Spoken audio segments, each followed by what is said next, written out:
What's going on, you sexy subscribers? Welcome to the Medium Rare Podcast. We're back with another episode. I'm here with my guy, Sahir Huq, a.k.a. Sahir the Dog Trainer, a.k.a. Chronicles of Rillick. That was a long time ago. It was a long time ago. Says how long we've known each other. Right? Yep. Definitely does. Yeah.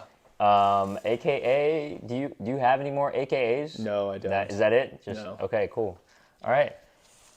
Let's cut into these real quick since they've been kind of sitting. We got a little something special today on the Medium Rare Podcast. We got 2 ribeyes and we got 4 chicken wings. It's the first time I'm seeing him eat chicken ever, by the way. All right. Whoa. Yeah, hi Allah. Yeah, it's not too overcooked for you, right? I mean, too undercooked. I like how you made that accommodation for me. You're just like, not too undercooked and not overcooked. Because I burn my own steak. Hey, man. If you burn steak, there's something wrong with your cooking in general. Because steak's like the easiest thing to cook. It is like, yeah. I think it's like a fun thing to cook once you know how to cook it. Yeah, that's true. Because it's quick and simple. Yeah. Right. Yeah, people like kind of put all this emphasis on like, oh, it's like cooking a steak is like so hard. Thyme, rosemary. And it's like this took like I remember I saw the clock. It was like 6:23 when I started making these, and I think I took them, and it's what, like it's 6:53 now. And we were just like talking on the phone for like for 20 minutes of that, like Up to some bad boy now. yeah, Now declared dang, bad boy. yeah. If you're watching this, you know who you are. Can I start on the wing while you're cutting it up? Sure. Sweet. 8675309. The right way to eat a wing, right? Hit me. Show me. Break. Uh-huh. Why can't I break it here? Where's the break? Is there an actual proper way? Is this like from a professional food eater or something like that, or what? This was when I did the wing competition for my job at the warehouse. So I learned this. Dang, look at that. While you break that, I'm just going to show them how nice Oh yeah, break. that looks. Yeah, okay. Oh. Okay. Hold up. Bro, here. Tendon. Okay, I just go like this is how I learned to eat this. Is like Twist. they go like this. Hold up. And look at that clean. Oh. Oh, that's a nice break. Dude, look at that juice. Look how juicy it is, It bro. looks way juicier. Isn't this like a nice chicken, bro? This is what I learned how people eat this. It's like this. They go like this.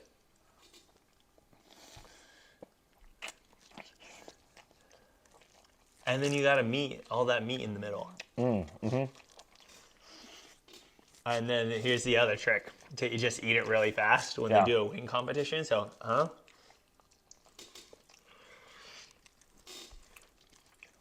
Whoa! That was so tight. Dang. That way you get like a real meaty bite. And you're not having to work at it. Yeah. Oh, yeah. Sorry, the food is more important to the podcast, to the audience here.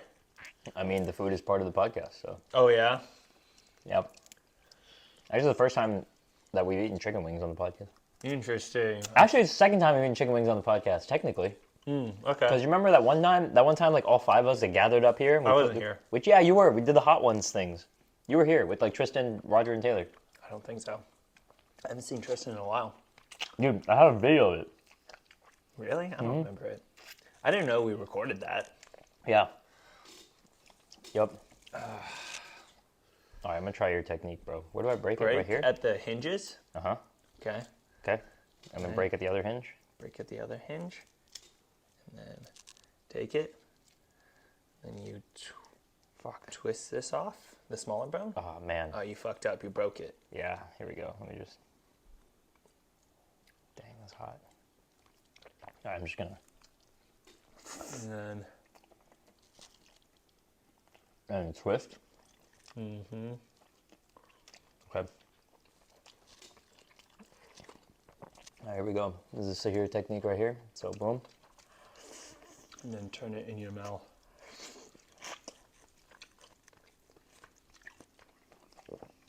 It's like a way meatier bite, right? That was cool. That was dope. Now people are going to be looking at you like, why are you eating your wings like that?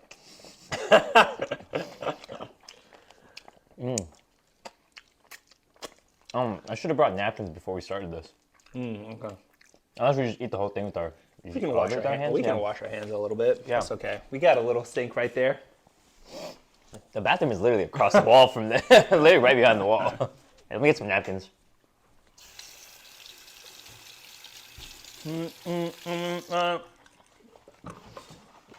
Hey, this June 14th, 1998, is this his last shot of the Bulls? Michael Jordan's? Yeah, that was like the game winner. That was like the game-winning shot that he had against the Jazz.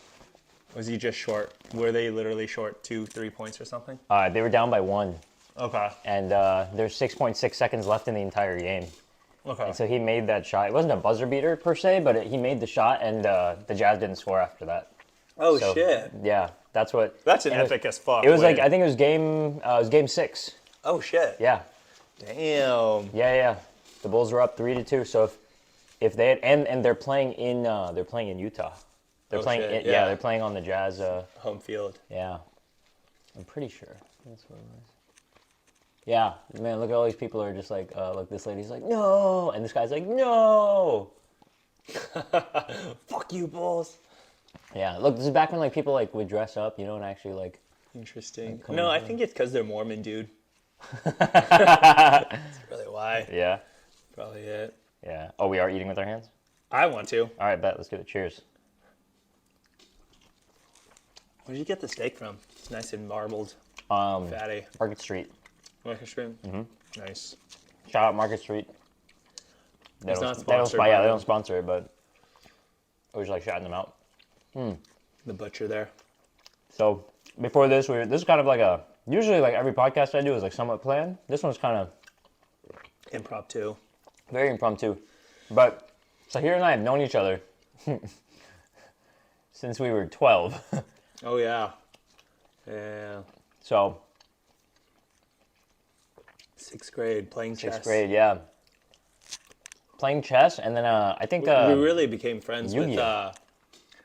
What? Mr. McCarthy's class. Mr. McCarthy's class, and we would we and were both in Mrs. orchestra. And Miss Mrs. McCarthy. That's crazy, Yeah. right? Because the crazy part about That's that is nuts. we just like We saw that happen in real time. we saw that happen. The start of it happen in real time, and I was just like, "Oh shit, it's Mr. McCarthy and Miss Kopaz. You guys are still dating." Yeah. He's like, "No, it's Mrs. McCarthy now." I'm surprised Crazy. somebody still remembers me. I was like, "Whoa!" Wait, did you saw them recently? Must have been like 5 years ago at this point. Yeah, Yeah. Dang, we were there for the start of that. because he's like, "You left my underwear at my place. Dang, shout You out. left my underwear at your place. You have my I thought it was underwear at your pants. place." That was pants. Oh, whichever. Yeah. Same thing. And the story changes after 20 years, Yeah, I know. Hey, shout out Mr. McCarthy if you're watching this. I really doubt it, but if somehow you end up finding this, shout out, bro. That was a really fun class. This is our version of beef jerky. Oh, yeah. Oh, I remember that. Yeah, he'd always eat jerky and Monster. Monster, yeah. And something with like paper, like computer paper. I don't remember that. But there was that. It was orchestra. And it was going to Walgreens in the 7th grade Oh, and buying a fuck ton of snacks. Yeah, because that's how you make friends, apparently. It's man, female, man, threesomes, and going to Walgreens getting snacks. Apparently so. Sure. Yeah. Yeah. Yeah, that Walgreens had our business all day. He's just like, no, time to go back to PG. We can get PG-13 on this podcast. Oh, not R or X. We can do all of the above. Oh, wow. Yeah. I'm glad you can do that, man. Yeah. Dang, eating steak with your hands is like so Satisfying. nice. Yeah. Yeah. Like. Yeah, I went to my uncle's wedding, and he cooked biryani. Oh yeah, you have to. Eat it like this. Eat it with your hands. And towards the bottom, the meat got undercooked. So I was eating like... Have you ever had meat that's like only cooked right on the outside and But the inside's not cooked. cooked, right? Yeah. So when it's on the bone, you have to like rip it off, Yeah. right? Caveman style. Caveman style. Yeah. And I was doing that in front of them, and they're like, "What's wrong with the food?" Just like, "Nothing." Hey, it must have been really undercooked. Oh yeah, it was. So real caveman style. My dad was angry at me for eating it like that. What? I love, dude. Brown food's supposed to be eaten with your hands. It's supposed to be eaten with your hands, yeah. No formality to it. But yeah, man, it's good stuff. Digestion actually starts with all 5 of your senses. So like from when you start smelling food to taste, like touching it, you know, like you can't really hear it, but I hear some sizzling. But Okay. touching food, like this is part of the digestion process. Interesting.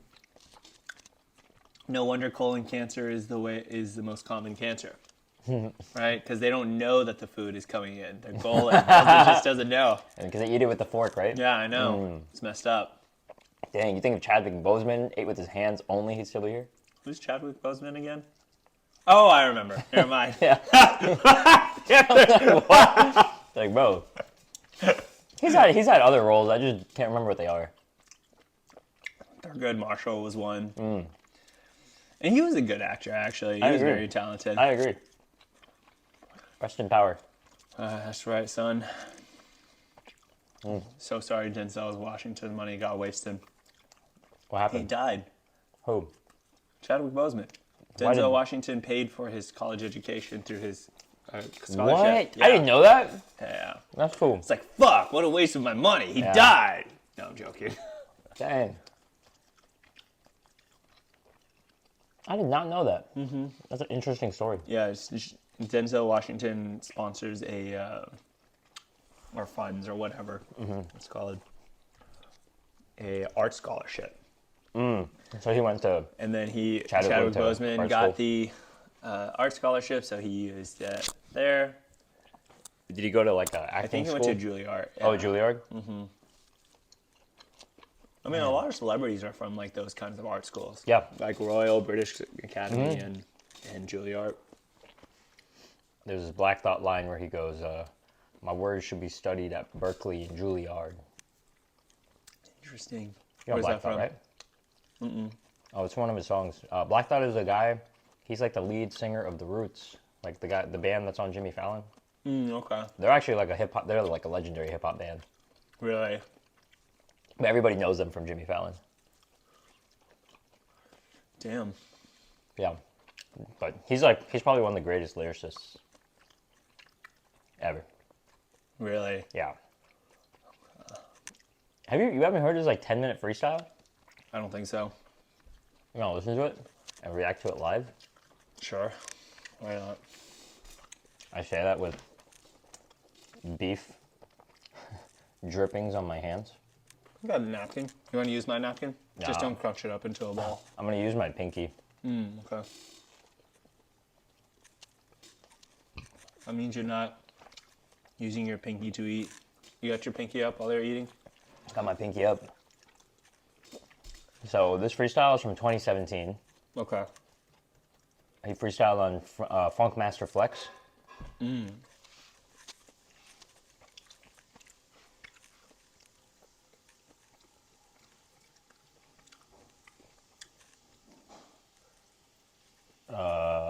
Wait. Why can I not find it on YouTube? All right, hold please.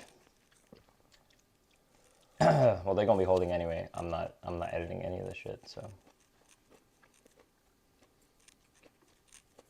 Let's try that. Boom. Oh, you're on Brave.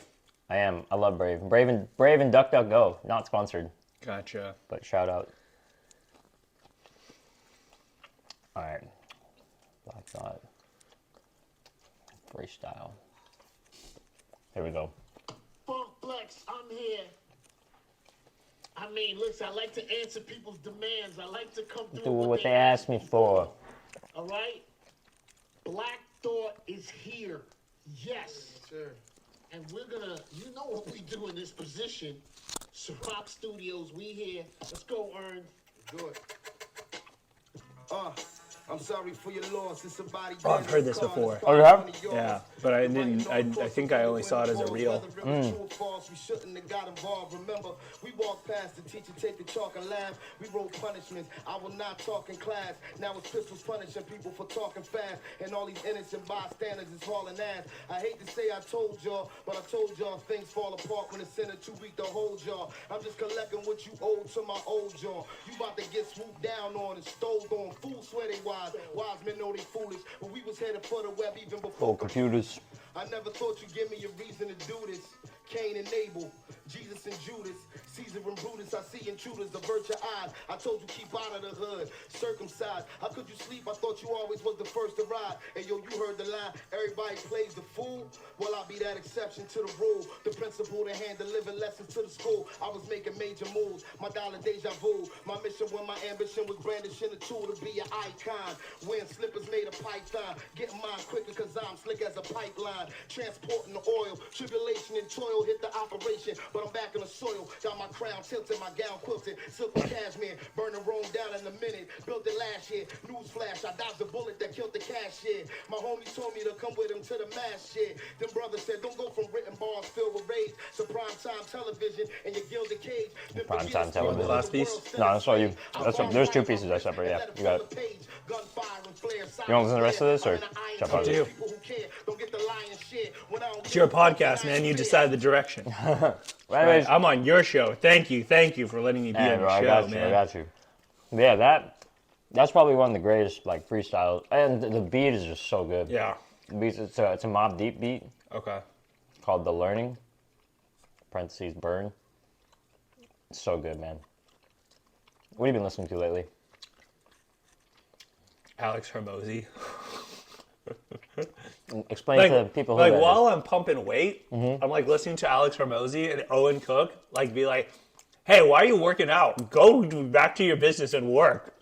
They're saying that? Isn't Owen Cook the same guy that had a video that said, "Why would you rather die than skip a day in the gym" or something like that? Come on, Owen. No, he's not literally saying I mean, he was like that. 15 years old, bro. Skinny Tyler. Skinny beardless Tyler. Mm-hmm. Yeah. Man. So, music-wise, seriously though, what are you listening to? I'm actually not listening to You not music. listen to music? No. So, what you listening to Alex Hormozy podcast? Yeah. To Owen No, Cook's his YouTube podcast? videos, because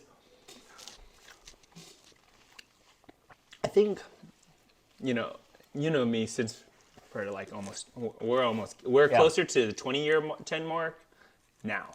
Isn't that 20? crazy? We're closer to like we're closer to knowing each other for 20 years, Yeah, and most friendships don't last that long, right? that's true. So, shit, I need another napkin. But Oh, I got you here. Keep talking. You said, no, I'll wait for you. oh, dude, we just killed 2 steaks and some chicken like nothing. Like it was nothing. Dude, that's the only meal I've had all day. So, of course, I would kill that. Yeah, I'm glad, man. I love breaking bread with people. Oh, yeah. Honestly, I think it's a South Asian thing to like... You think so, right? With with Jair, for example. Previous guest on your podcast, Yes, right? yes. Shout out, Jared Robinson, So, president.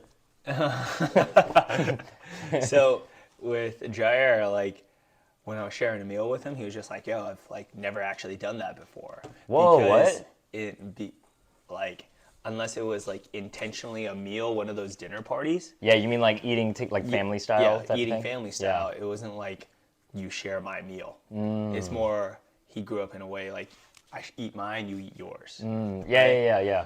And I'm like, that's so weird because like I only grew up eating family style. Same. Right? That's So like culturally, yeah. it's a culture thing. So like everywhere I go, even when I did a boot camp with Charisma King, I was just like, hey, I ordered too much on purpose, share some. Yeah. And they're just like, are you sure? I'm like, yeah, of course. Yeah, I don't know. It's So- like yeah, because I always offer people whenever people want to like go out to dinner or something. I'm like, come over, dude. I'll just cook, Yeah. and like I'll just make some food and we'll eat it family style. And Yeah, like yeah. they're always just like, it's always like at first it's always like I don't know about that, and then like they come over, they try the food and they're like, oh, this is bomb. You know? Yeah. It ends I up- mean, like eating at home and breaking bread that way is just as fun as eating out. Yeah. I think the only difference is people are so stuck in their homes Yeah, that makes sense. You're that makes just sense. like, you want to get out. You want to get out and do something, Go yeah. out, do something, right? Cool. But you have a really active social life. Right. So Yeah. Hey, speaking of, we gotta just show what this is real quick. We don't even have to like brand it, sponsor. but yeah, it's this is just skyr. Skyr is like Icelandic yogurt, but it's just been like whipped hella like, and there's like literally there's two things in here. There's cultured, pasteurized, organic whole milk, lactase enzyme, and then some live active cultures. Okay. Like that's it. Oh, sweet. Shit. Right? Like if you want to like 2 ingredients and then some probiotics. So this probiotic yogurt, right? And what we got here with it is we got some honey. So these are the 2 honeys that we got. These are pretty much my top 2 honeys. This is one we eat a lot. Okay. This is the one I got. This is one from Central Market actually. Okay. This is from Market Street. But yeah, this is like our version, or I guess my version of like carnivore dessert. Because boom, I just get some honey, which comes from bees, and then I get some yogurt, which comes from cows, and just kind of put it together, and then just try that. And don't like eat it, just let it like kind of melt in your mouth. Okay. Yeah, and just kind of let it like, use your tongue to just like break it up. Oh, that works pretty well. Dude, it's fire, right? Hold on, I'm gonna try just the yogurt, just because I'm curious. Oh yeah. Oh, just the yogurt's kind of sweet. I don't mind. Which I'm really surprised. I don't about. mind just the yogurt, but it's actually really plain. But yeah, I like the for yogurt me, by itself. I taste the sweetness in it. Yeah, it's So, kind of like- like sweet but tart. Yeah, like I haven't eaten. Like just this week, I'm trying to go back to the gym and like eat Right. right and stuff. And I have a gut, so Yeah. I'm trying to lose that. Hey, bro, So it happens. It happens to the best of us. yeah, so like, but my gut is more of a side effect of like the habits that come with when you work more than 12 hours a day regularly. Yeah, it's a lot. Right. So, so like now I have the time. Now, even though I'm still working 12 hours plus a day normally, I have the consistency in income to like go to the gym and do groceries and cook, right? And not eat so much processed stuff. Right. Yeah. Sometimes it's tough. Life really just hits us hard, and when we're really focused on doing that deep work daily, and I know it's specific for you because your job is very active, and so it's easy to just kind of eat more than you Just think eat you should. whatever. Yeah, eat whatever's next to you. Yeah, I can't do the whole eat 1,800 calories of McDonald's a day thing. Yeah. Instead of 3,000 that normally Yeah. people that do that, right? I can't do that because one, McDonald's makes you feel like shit after you eat it. True, especially if you haven't eaten it in years. Yeah. Dang. Right? Tell the good folks back home what you do. Oh, I'm a dog trainer, self-employed. Self-employed dog trainer. So most dog trainers are self-employed, right? Yeah. But I think the difference with me is most dog trainers that have been doing it for like 10 years plus don't ever make more than $35,000-$45,000 a year. Wow. Okay, and then when they're employed, it's rare that they ever get past 80. In my first year of doing it, I made 70 by myself. Right? Self-employed. So self-employed because I had someone teach me how to do the service, sell it, and it's another person teach me how to sell it, and then another person to improve my service and quality to the customers, right? Right. And the thing is, like, you have to do, if you're self-employed, I think sell it first, then build it, right? So learn the service, learn whatever you do, and then Build the business. and then Oh. sell your service first. Don't build a business. yeah. I know sounds really dumb, Right. but it's like before you be like, okay, tracking the numbers and like what is it that you're gonna build out, sell your individual thing first. See if you can sell one product enough for you to survive off of, right? Right. Or a scale amount that you make at least like your first 35,000 that you're not going hungry to have to sell that. Exactly. Sell that. Right. Most people, they get stuck in the whole build it part first, but that causes analysis paralysis. Okay. So take the action first, and then. No. I would say The action being like the service, like sell the service first. sell the service first, Yeah. right? Because, these all you hear on social media is like, you should be self-employed. It's like, how do you do that, right? First thing is learn the quick money part. So sales and marketing, okay? Basis of every business. Basis of every business. But then after you make the quick money stuff, what do you do with the quick money? And that's when you start building it, That's how you scale. okay? People don't get that because they get stuck on the idea, Right. right?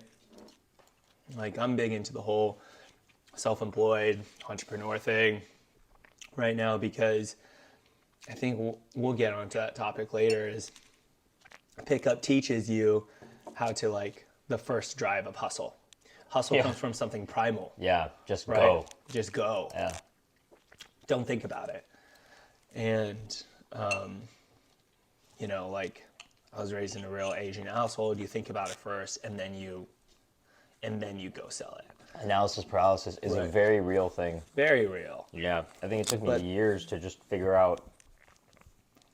Like, I could have gotten certified as a personal trainer at 18, but I just, like, did so much on that. Like, I just, like, thought about it way too much. Yeah, and you didn't do it until you I were was 20. 21. 20, yeah. 20, Yeah. okay. You know? Right. Because you just think about it. You're just, like, you're looking up all these things, whereas instead of, and man, like, I haven't quoted this guy in years, but Gary Vaynerchuk says he's like, it's not ready, aim, fire. It's ready, fire, aim. Like, I just get start that, yeah, doing, yeah. just start doing the thing, Yeah, yeah. and then calibrate. Yeah, yeah, like yeah. what we learned, right? And then calibrate after you start doing Yeah, the. yeah. Make a bunch of mistakes. You get at risk losing everything, right? I guess I'll go into my entrepreneur story because, like, Yeah, it is. the truth is, like, mine isn't that inspirational, Yeah. right? I was a COVID person, couldn't get a job in COVID, Yeah. didn't want a job in COVID. And you graduated like I in the middle of COVID, graduated literally a month and a half into COVID, right? Yeah. right? Tough time. So, and I was working my college warehouse desk job still, Yeah. okay? Picking up boxes and driving a forklift and typing numbers onto a computer. With a college degree. The college degree. And I was just like, oh my God. I went to get a 4-year degree, which took me 6 years to complete because I went to school part-time and had to pay for it myself. Relatable. And I was going to be driving a forklift. Like, I was like, because you couldn't apply for a job at that time. And Yeah. a first job immediately out of college, like, matters so much. Yeah. Right? Nobody was hired. Like, the market was crazy. No one was hiring. Hiring freezes left and right. Yeah, even if companies were considerate, which they wouldn't be, by the way, or were considerate after COVID, why would they hire me? I have a year of literally doing nothing. So even though I was hanging out with my friends every weekend, it was fun, don't get me wrong, I also got bored of just hanging out, Yeah. right? And I was like, so I called my brother, and and he's a dog trainer, and he was making like 80 plus a year, working 25 hours a week. Dang. And I'm like, That's a nice work-life balance right there. Exactly, that's not bad at all. So I was like, you know what, I'm gonna call him. Call him, and I say, hey, do you want me to come work for you for free? And he's just like, why would you work for me for free? That's like totally weird. He's like, because I don't have anything else to do and I can't get a job. Right. And he's like, I'll pay you. Okay. Heck yeah. And then he pays me $100 for 2 days for like 16 hours of work over 2 days. Dang. So Like Yeah. 8 hours a day. yeah, 8 hours a day. Yeah, And so we went from driving a forklift with a college degree to picking up dog shit, cleaning up fur, cleaning up dog crates with a college degree. with a college degree, scrubbing pee out of carpet. Okay. Oh, man. Like wiping off fur. We had, dog shed a bunch of fur. Right. And he hadn't cleaned the house in a while. and there was like cobwebs with fur on the fucking ceiling of his inside of his house. Like, Jesus Christ, it was disgusting. He really got his money's worth out of you, bro. Yeah, he paid me $120 for it. Oh yeah, it makes so much better. Yeah. Oh, that's 2 more Chipotle burritos. For 3 days of work. Oh my god. 8 hours a day, and I had to go to work the next day driving my forklift. Dang. So then I did that for like 6 weeks, where I'd go there on the weekends, work 8 hours, clean out crates, take care of dogs, right? And at that time, he would only have like at most 4 dogs at a time. Mm-hmm. And he's like, okay, before you come back, all the dogs need a 45-minute walk, need to be let out one at a time, and the house has to be cleaned. And you got to get all this stuff done in 8 hours. Right. Now, when it's 4 dogs, it's kind of a lot. Yeah. Right? And doing each one individually. Each one individually. Yeah, that's tough. And that was tough because he was like, you don't understand how another dog causes another dog to fight. Right? And this was like week 1 of you. Month 1. Month 1, yeah. Month 1, yeah. And it was just like that. So then I was just like, ah, fuck, I hate my fucking job. No, you can finish that. I'll have the other one. So I was telling him, I was like, man, I fucking hate my job. And he's just like, yeah, you can, I need an employee. You can come work for me. I'll pay you $10 an hour. And I was making like $18 an hour. So it's like, I'll pay you $10 an hour. I need you to work 7 days a week for 14-hour shifts, and you'll get like $70 a day. Dang. And so I definitely wasn't getting $10 an hour, dude. Yeah.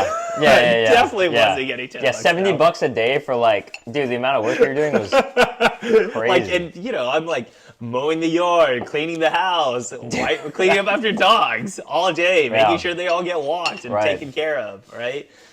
It's a lot of like mundane rote labor that takes up a lot of time, right? Like a whole day goes by and like you don't even realize it because you're just in the flow of like doing all this, all the hard work. Yeah, and you're fucking exhausted after. Yeah. So this is about 4 years ago, but like now, like this is like summer of 2020. Summer 2020, yeah. So do that, and then he's just like, yeah, you can work for me. And then I go to work, and then I was gonna be at work on time. Yeah. Gonna be there 8:59, clock in at 9. Of course. Start my thing. Like clockwork, yeah.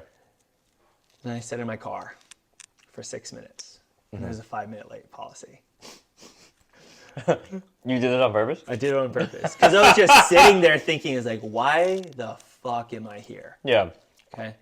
The other thing is that check before, I got a $2,000 tuition reimbursement check. Right. And I was like, okay, this is helpful. But I thought it was going to be $4,000 because I thought I was working 40 hours a week there. Right. But and technically 35, but I was logged in as an employee, as a part-time employee. So my amount that I could get was slashed in half. So you got it screwed over a little bit. I felt screwed over. Yeah. Technically it was corporate policy. Right. Right. So I was just like, oh my God, I am going to give up a year of my life for $2,000. Right? I do remember those days, dude. Yeah. I remember we were contemplating what you were gonna do. Yeah. So you're sitting in the car. I remember yourself, calling you to come over and be like, yo, I feel like shit. Yeah. I just when you were at Tiffany's house, right? Yeah, I was at I remember Tiffany's that. house. Yeah, we and came. I was just like, over. yo, I feel like shit because my boss just yelled at me, calling me incompetent, and I just made $2,000 to give up a year of my life. And you're just like, I was like, oh shit. I was like, do you feel better now? I was like, yeah, I feel better now after you left. And then that week is when I was like, I went to the clock. Yeah. And I was there at 9:05. And I looked at the clock. Waited for it to turn a minute. Yeah. And then you clocked in at 9:06 on clocked purpose. in at 9:06 on purpose. Nice. And I was just like, fuck, I'm gonna be fired. After I clocked in, I realized that, oh, now I'm gonna be fired. Like, it hits you. Yeah. You realize it. You're just like, what the fuck? Why did I clock in? I could have just not clocked in and gone to my boss and said, hey, I forgot to clock in. Right. Didn't do that.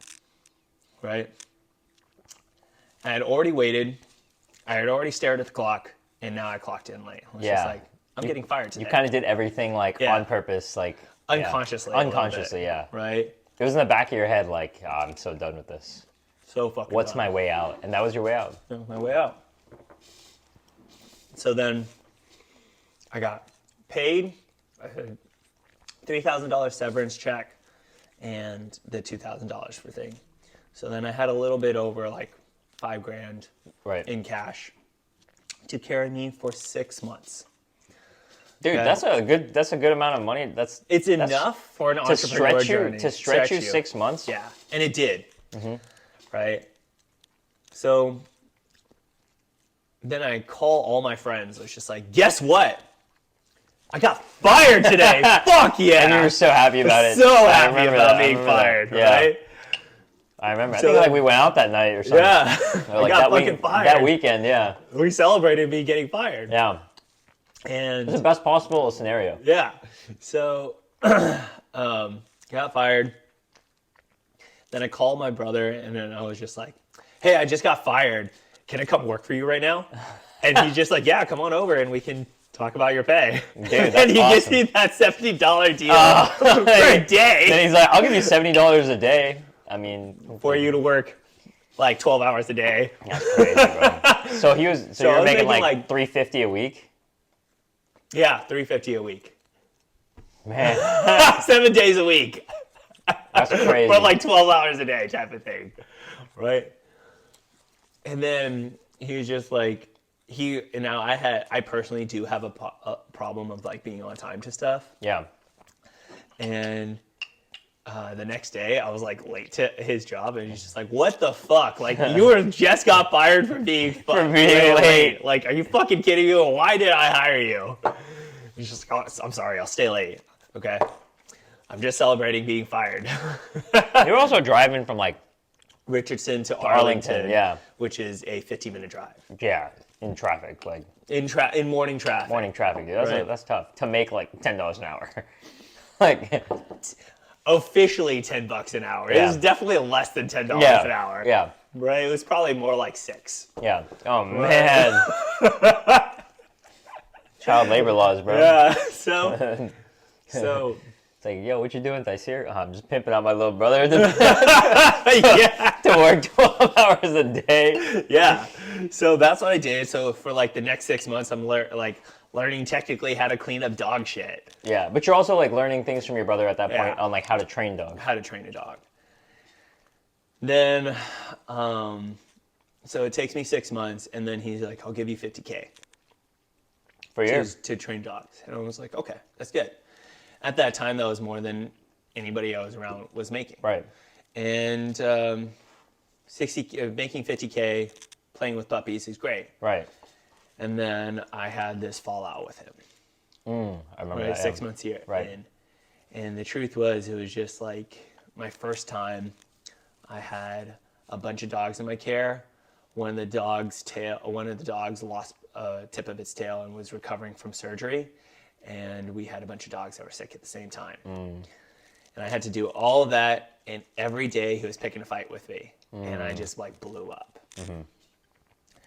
And then I had to move back in with my parents, got out of that situation recently, and now that's when I really started to sell myself. Right. Now I'm at a point where it's just like, okay, I just have to figure out how much paid promotion I should do, because everyone's just like organic content.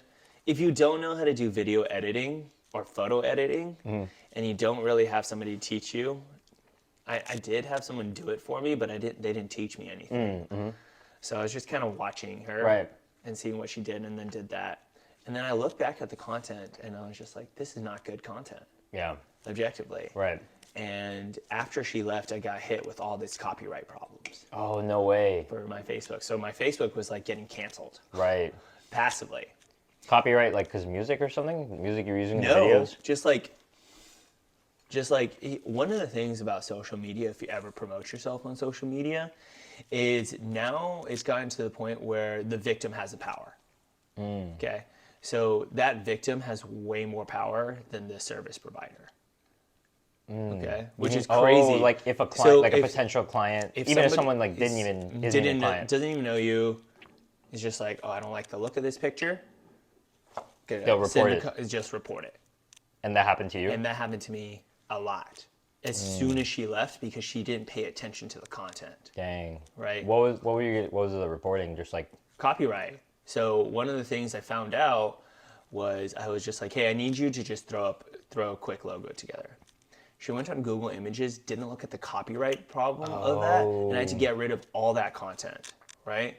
Then I had to get rid of one of my original videos that had the most views because even though I told her to use the song, I was like, look in and see if we can use this song. Didn't look in to use that song, so years copyright. later, got copyright hit for that.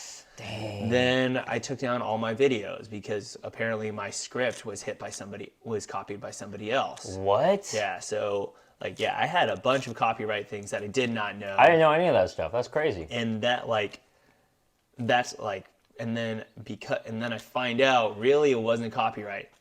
Some person hacked into my Facebook and stole my financial information. It's just throwing all these false complaints. Oh my god. And that really fucked me up for the past 6 months. And now I'm like, okay, Facebook needs to figure out how to do some cybersecurity on this stuff because it's still a big marketplace. It is still a huge marketplace. Speaking of cybersecurity, no, Like I'm just kidding. Yeah. Literally 1 billion users. That's 1 billion people you can sell to. Oh yeah, 100%. Right. So that shit, man. That's the thing. That was I've a been big setback. recently- That was a big setback. Big setback that messed me up this past quarter. How did you stay mentally tough through the setback? Luckily, I had enough leads in the pipeline to Mm-hmm. keep me afloat, keep me maintaining my quota of keeping me afloat. Dang. The way you're talking to right now, carry it's like how, my day job, I work in sales, right? And they use the same exact lingo, quota, pipeline, leads. Yeah. So how, is your process right now for getting leads using ads on Facebook and Instagram to source leads? So I had to, because my financial information got stolen, Mm-hmm. and the truth is, I changed my password. Mm-hmm. I'm pretty sure whoever is on there still is on there and changed the password to something else. I get the feeling that happened. And the reason why I get that feeling is because I changed the password, wrote down what the password is on a totally different Right. piece of paper, Right. typed in that password, didn't work. And you could be like, wait, so did I type in the password wrong? No, I didn't. That person went and changed, whoever hacked it totally changed the So password. somebody hacked your business profile Yeah. Facebook? Yeah, and stole my financial information, tried to fuck with my customers, all that stuff. That's nuts, man. So, yeah. So I'm like, that was the biggest thing that I had to deal with for the past 3 months. Yeah. And now you're good. Now I'm not marketing on Facebook because of it. So where's your primary So now I'm yeah. using Thumbtack. I don't even know what that is. And Thumbtack, luckily it's expensive. It's really expensive. I'm not gonna lie. The amount of money you have to pay for it to use it? It's one of those things it's one of those websites you have to have money to make money, and that's never a good business I proposition. agree. Right? Anywhere you work for that says you have to have money, any business you have to do that is you have to have money to make money, don't do that business. Okay? But if you're at a point where you've had some clients, you have enough cash in the bank to be able to fund that, the money needs to make you more money. Right. So just to keep maintaining things, I have Thumbtack as a Right. backup. Gotcha. Right? Would I like to get off Thumbtack? No, I think I would like to turn it into 6 figures alone. Right? be big. And that's something I want to figure out how to do. Yeah. And I haven't figured that out yet. Right? Even though I could sit there and just tinker with it, Thumbtack doesn't have a flexible option. Thumbtack kind of matching clients to potential dog trainers? Is that? Yeah. But it's probably not only dog trainers, probably every service. Yeah, so it's like a more- service-based. It's more, oh, I should have done it the other way. My bad, Yeah, it's bro. all good. Don't worry about it. I'll scoop that up. So it's meant more for independent contractor type of work, Okay. and landscapers and home Right. renovations. But you can use it for any type of business. Yeah. Service-based. Yeah. Yeah. So if you're doing Thumbtack, know what you're getting out of it. But don't do Thumbtack if you don't have to. And I was gonna play with it. I'm playing with it still, but there's not that much on social media. You have all this like settings and options and what you can do with it. You don't have that on Thumbtack. You don't have that on Thumbtack. It's kind of just like your information. And it narrows your marketing ability. That's tough. Right? Yeah. So, and the only reason why Thumbtack lets dog trainers be on there is because they can sell a $2,000 service. Right, and then Thumbtack will take a portion of it. No, Thumbtack doesn't take a portion Oh, of it. Thumbtack takes, you have to pay for Thumbtack every month. each lead.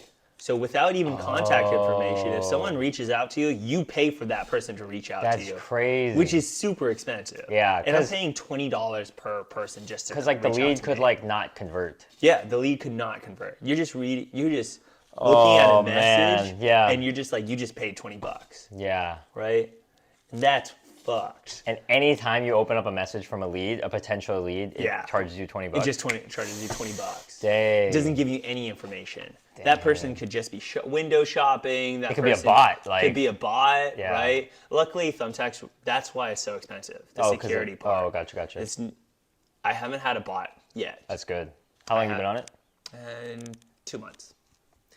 And so far, I put maybe $500 in there, and I have made only $75 off of it.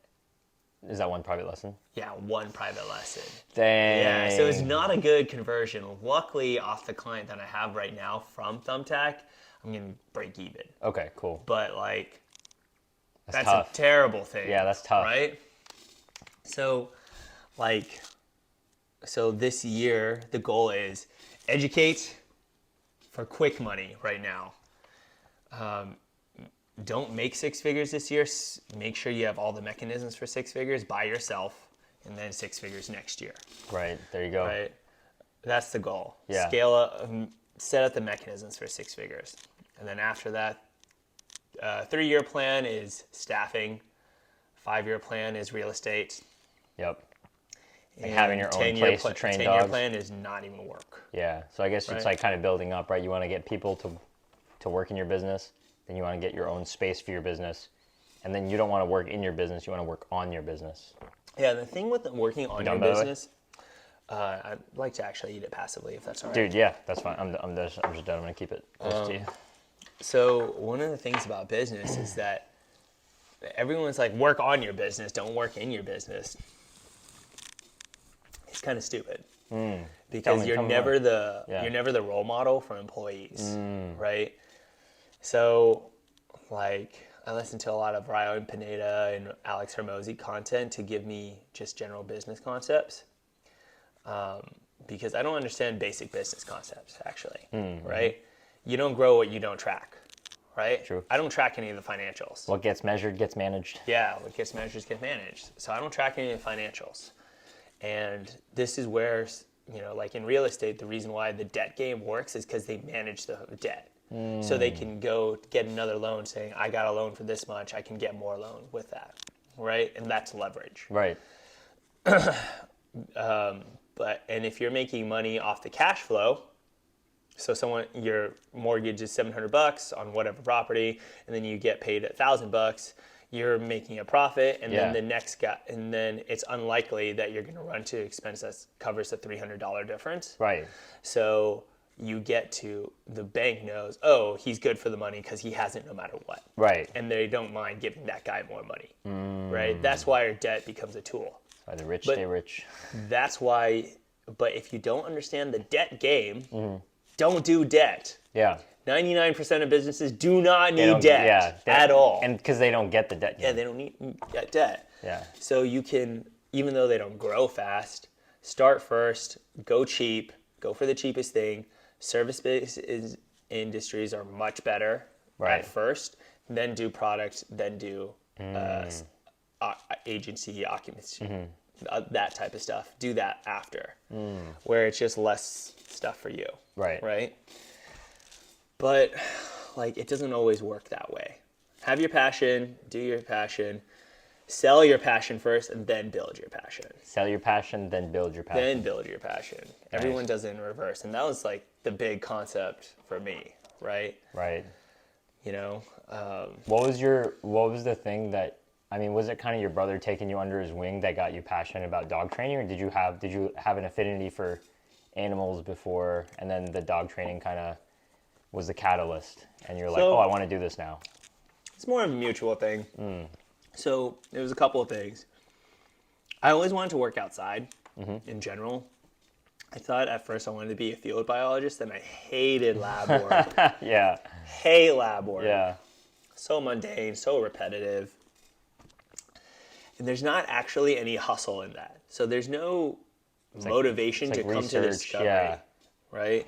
And one of the things you find out about academics is it's a really comfortable job, so there's no need to be motivated in it. But there is a necessity for you to have time to think. So you get all this time in the world as an academic. Right. Right? Okay. Like, I think like 4 of my uncles and aunts are professors. Wow. So, like one of them is a business professor at Northwestern, right? Right. And another one is 75, still a college professor at Dang. Nebraska. And he's just like, That tenure. yeah, it is tenure, Yeah. but it's also, he got that tenure because like it's such a comfortable job. Like, Right. why would he retire if you're making $300,000 a year for much 2 hours professors a get week? paid? He does as a tenure for his time. Yeah, he gets $300,000 a year because he does business communication, right? So it's more like his research made the university more money longevity wise, and he gets that's how much he's worth, and that's how that works. Right. That makes sense. So, I mean, like, I'm more of the operator business type. I'm not the investor type. Everyone's like, invest, put a little bit of money into something, you get a piece of it, and then you build up on that equity. You'd rather invest in yourself. You'd rather invest in yourself. It's just way easier. Right. Takes up more time. You got to Yeah, know the but- kind of employee you are. But one thing, but like, if you invest in yourself in your own business and that hits, I mean, like, a lot of successful people go through like 5 or 6 businesses, and then they find one that hits, and like all the ones that didn't work, like they get their return times 1,000 based on the one that does work. Okay, so that's a bit of a, I would say, misnomer, actually. Really? Yeah, it's something you see on social media. Yeah, yeah. One of the things- It's like my first 5 businesses of this failed, but like my 6th one, like I was successful and I made like $7 million. So you know, like here's the thing. So the reason why it's like that is because they're building the person, so they have all the skills to do the next business, right? that's true. Yeah. That is really what it is. You learn a lot from, like we said earlier, right? you It's learn like a you lot. learn a lot from your failures. and Yeah. you're falling forward. Yeah. Right. So like, excuse me. So you learn a lot from that, but it's more like spreading yourself thin, and like everyone, you know, they say millionaires have an average 4 different streams of income. So they're trying to do that really fast, but like you stick to one thing, get good at that one thing, scale it up to $250K a year. Yep. Inflation, it won't adjust. So like if inflation is 8%, then $250K for 2024, by the way. Right. And then it has to go up to like about 260. Right. Or no. Has to follow 260, inflation. 252. It has to follow Yeah. inflation. And there's a good reason for that. Because if you don't scale up if you don't adjust your service to inflation, you actually stagnate, and stagnate means your business dies. If you're not growing, you're dying. If you're not growing, you're dying. If you're not growing, That you're makes so dying. much sense. Yeah. In business, it's so Be a shark. literal. So fucking literal. Yeah. Right? You run into problems. There's a difference between losing money in a year, but it's net gain, right? It's like forgetting. It's like revenue versus, like net. Yeah, Yeah. revenue versus net. Yeah. So, like Mark Zuckerberg, his stock for Facebook went down to $99. I remember that. when he yeah. did, started Meta. Yeah. And Now now it's it's, like back up to $400, $400, yeah. right? But he was going from 300, went down to 99, and then he's like, well, I'm a billionaire, so my life didn't change. And then because he he's now successful in VR, now it's back up to the 400. Right. Right? Plus all the layouts. Yeah, all the layoffs, Yeah. right? That's Yeah, true. you see a company lay a bunch of people off, bro. Their stock price just Yeah, they go they have up. less liabilities. Yeah, Yeah. exactly. Yeah. Are you big into the market? I'm days? going to be. I'm actually going to start with like the crypto. After I have the mechanisms. I don't care about six figures. One of the things I actually think about is money is a toy. Yeah. Money's not real. Yeah. It's right? a tool to get what you want. It's a tool to get you want only because other people value it. Right. They're like, money is the goal. No, time is the goal. Yeah. Money buys you time. Yeah. Okay. How much does it take for you to make that $1 million? And you're willing to work 16 hours a day to learn everything from scratch to make $1 million. Right. I'm not willing to do that. Yeah. Honestly. But I am willing to work 16 hours where I make $500,000 a year, which is a 1% income earner, and then retire off the dividends from that. I'm totally okay doing compounding that. interest, man. Right? Stuff is real. Totally okay doing that. And I might be working 16 hours a day for like 10 years. Yeah. But, like, you know, I'm only 4 years into the game, right? And next year, I do already see six figures is going to happen. Yeah. Right? If I meet what I did this year. Right. Right? But, there's a big difference between making $100,000 from yourself versus $250, $300 from an employer. True. Huge difference. Yeah, because you're your own boss. You're determining your own schedule, your own hours. If you're making the 100K by yourself. That's true, right? Yeah. It's actually more than that. Yeah. It's your $100,000 by yourself. You went and got that, so you have more leverage and net value that you can sell than the guy that has 350. Yeah, that's true. If your if the ARR for your business is 100K a year, your business is actually worth like 400 or 500K. Yeah. And everyone that's forgets so big. that. That's so Everybody big. forgets that. Yeah. It's about leverage. Yeah. It's not about the dollar amount. It's not about your revenue. It's about the value you bring based off of your company or whatever your skill set. You know, like, even though I only made 70 my first year, a little less than 70 my first year, I had to probably help over 100 to 200 people to get that. And I made a livable amount, a comfortably livable amount my first year. Right. And that's what I'm really excited about. That was proof of concept for me to be like, okay, I can go do dog training as a living, right? Because like getting my first $1,000 check, having my first $2,000 client, having my first review from my first super fan really grew my career. Like the person I'm working with right now on Thumbtack, even though I'm only going to break even off of Thumbtack from her, she's like, hey, can I write you a review?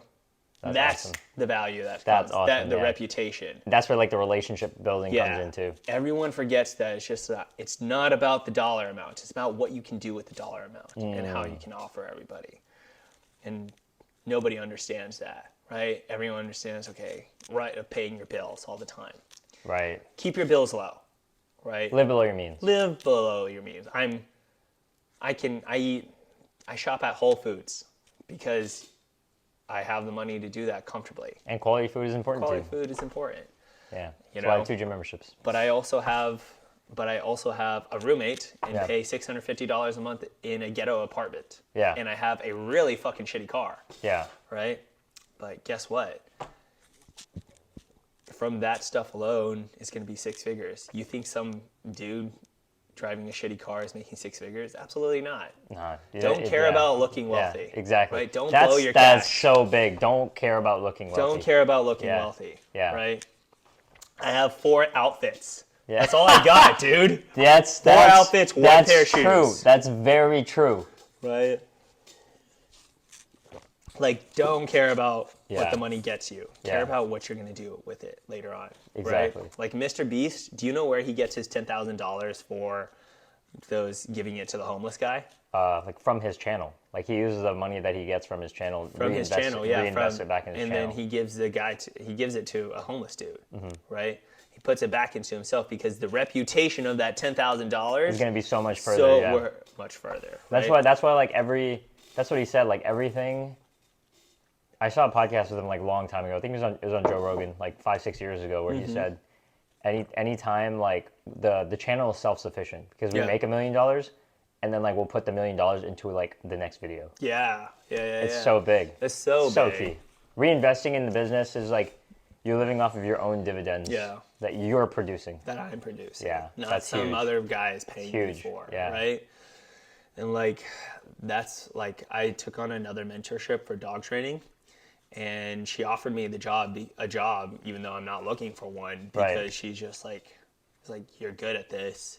Do you want to work for me? I'm like, no, No, I want to work for myself. I want to like, work for myself. I'm gonna be my own boss. Huge. You know, and she pays more than pays. She offered to pay me more than she pays anybody else, because Dang. I would have learned faster. Right. Right. She saw that potential in you. Saw the potential. Because I have drive. Yeah. Right. So entrepreneurs are terrible people to hang out with because they're just all about hustle all the time. Right, Right. man. Like, I have a tough time Sometimes hanging you out need with that. you guys because you guys want to sit around and talk. I'm like, no, let's go do something. Right. And then you're like, yeah, and I can only hang out at like 10 p.m. Fun fact, actually, we started hanging out at 5 o'clock today. Yeah, because I have a day off. Yeah, and he had a, After working for 8 hours. and he had a by the way. personal training session scheduled Yeah. with your boy. So, Yeah. yeah. Yeah. Oh, yeah. If you ever need mobility work, like you're having trouble walking, like turn to this guy. Hey, I've turned to appreciate him that. like twice already. Appreciate that. So- Man. Yeah. Yeah, it's nice, man. It's I mean, personal training is like my very, very minimalist, like my very tiny side business, right? Like, because Yeah. I think I make more money from YouTube than I do personal training. Nuh-uh. Dead ass. Oh, shit. Yeah. That's wild. Yeah, Jesus dude. Christ. Like, yeah. What do you want? And which one would you rather make money from? Man, I'd rather have a YouTube channel about personal training and make money from it. That'd be pretty cool. Here's the thing. I always But- told him, like, go. He wouldn't resonate with the audience. That's why he doesn't do this idea. And so that would actually mess you up, kill you later on. But if he was to do this idea and just care purely about the money, what you could do, because you're not a jacked guy, Yeah. right? Exactly. The non-jacked personal trainer. Yeah, non-jack I personal remember that. Yeah. Non-jack personal trainer. Yeah. And target to people that don't really care about getting jacked. So like Care more about functionality. yeah, care more about functionality. That is my target market now. Yeah. And the truth is though, the bodybuilding community still dominates what exercises people do, True. right? Yeah.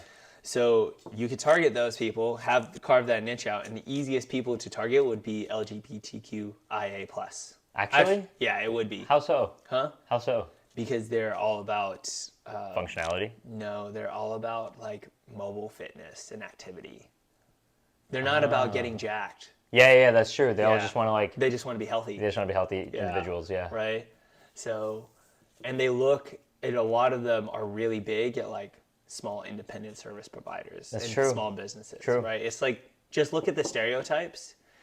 And for example, when I was selling myself, I was just like, let's look at stereotypes and market based on that audience. Yeah. Right? So, dog trainers, okay. Caretaker. I need to look for caretaking type of people. Right. Okay. I need to look for people that have money, can afford a dog. Okay. And then I also need to understand, and get people that, that like usually Have are disposable women. income. Oh. No, not disposable income, are women. Dude, that's the best people Right. to sell to. Right. So the Like reason, dudes our age don't buy shit. right. So It's fair. facts. Fair. Yeah. They actually buy more things type of stuff. So like material things. But like And I'm not- versus services. Versus services. They don't Yeah. buy services like that. Yeah. Right? Unless they're like, I see the direct benefit. Right. Right? So, like my brother, he always buys all these like health things because he's trying to lose weight as well, but he still eats out 4 times a day, 3-course meals. And I'm like, you can't do that. 4 times a day. That's like 12 courses. Yeah. So, you know, he's always looking for a quick fix, Yeah. which is fine, right? No biggie, but you don't want to do that forever. So I only actually market to women above the age of 30 that have families. That I don't market to single women that are above the age of 30. I don't market to people below the age of 30. I've had clients below the age of 30, and it's not because they don't have money. That's not actually why. Actually, most of the 30-year-olds I run into Have more money. don't more have- disposable income. no, they don't have the Oh. money to pay me. Oh wow. And that's exactly where you want to be. You Yeah. want to be the guy that they can not afford because they're like, I see the value, Right. right? And that's how you get super fan clients, right? That's how you get, even though I'm still the cheapest guy right now, I'm just catering to a lower class audience, starting there, moving up, right? Yep. That's what I'll do. But yeah, business is more my thing right now, but it's and then you have to do the mindset shifting thing, right? So let's talk about the mindset shifting thing. Yeah. What mindset shifts? Audible. Be addicted to Audible. Yeah. Right? Be addicted to Audible. So like when you're driving, even if it's a 10-minute drive, listen to Audible on the way. Nonfiction. Only listen to nonfiction. Yeah. Okay. Like sales books, Yeah. self-development. No, not self-development. Oh. Not self-development. Don't give a fuck about yourself. I know that sounds really dumb. It's like toxic to believe that. Unless if it's like, okay, I have to actually, where's my weaknesses? Right. Then self-development's good for that. Right? But what is not good for is you get into the loop of like, oh, I always got to do my morning routine and then eat this particular meal to get these kinds of calories and these specific. That's the problem with self-help. Analysis paralysis. Analysis paralysis. Yeah. So instead, sales, marketing, human nature, money, and negotiation. Right? Negotiation is key. All those four are the things that I'm learning right now, and that is definitely like I got that from Patrick Bet-David actually. The Valuetainment guy. Yeah, that guy's big. So, and about a year ago, he sold his insurance company for $300 million, right? And I mean, I don't really care about that kind of money. Yeah. What I care about is $300 million. Unfathomable right now. Right? Like, I want to know how to spend $300 million. I don't think you could. Like, unless you buy like jets and jets, like if you buy like a commercial jet. Yeah. Right? If you put the $300 million into an index fund. Yeah. Literally annually, let's just say 10%. Yeah. Right? 10% of that is $300,000. Yep. Right? No. Yeah. $300,000 a year? You said 10%? 10% of $300 million? $300 million. No, that's more. Nah, bro, it's $3 million. $30 million. Oh, dude, that's $30 million. That's crazy. Literally by doing absolutely nothing. Okay? Yeah. He put that $300 million into index fund.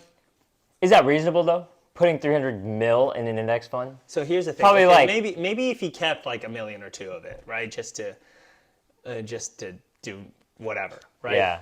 Like, what do rich people do with their money? Like, what if you have just $300 million liquid? What are you doing with it? You actually use it for time and clout. Time and clout. And clout. Right? Gotcha. You literally pay to never do the things you don't want to do. That's true. You can hire a chef. You can hire a cleaning service. You can hire all the stuff you don't anything. like to do. You can what's it called? Outsource everything. Outsource everything, right? You can definitely do that. But big house, right? Because if you put it into an index fund, right? The index fund is using your $300 million to buy more shares of something else. So when you just put your money into that, they're giving you back the dividend annually. Exactly. Into your personal account. Right. And market grows up only by 8%. I said 10% just to make the numbers easy. Average 8%. Yeah. 8%. Yeah. Right. So 10%, you have $30 million literally sitting on your couch watching TV. Yeah, you don't have to do anything. Nothing. You don't have to do anything. But and then if you make $30 million and then you could reinvest that into anything else, and that'll that's how the cycle continues. That's why people say the first million is the hardest. Because after the first million, everything compounds. Because 8% at $1 million is $80K. $80K. Yeah, that's doing nothing. That's a W-2, bro. That's like an entry level W-2 job. That's not even entry level. It's probably like a little bit above entry. Yeah, and you're working 40 hours a week for that. Yeah. Right? Whereas you work zero. Once you make $1 million, you're pretty much like But here's the thing. In order to do that, you have to work 16 hours a day for like 10 years. Yeah. That's tough. Yeah, true. Right? Like, how many times have I called you to just be like, hey, man, I've been working like 20 hours a day for the past month. This sucks. This sucks. Yeah. You want to go do something? Yeah. Like, yeah, sure, man. Yeah. No biggie. Right? Have a friend group that's not always about the money. Right? True. That's big, yeah. That's big. But also that keeps you motivated. Yeah. Right?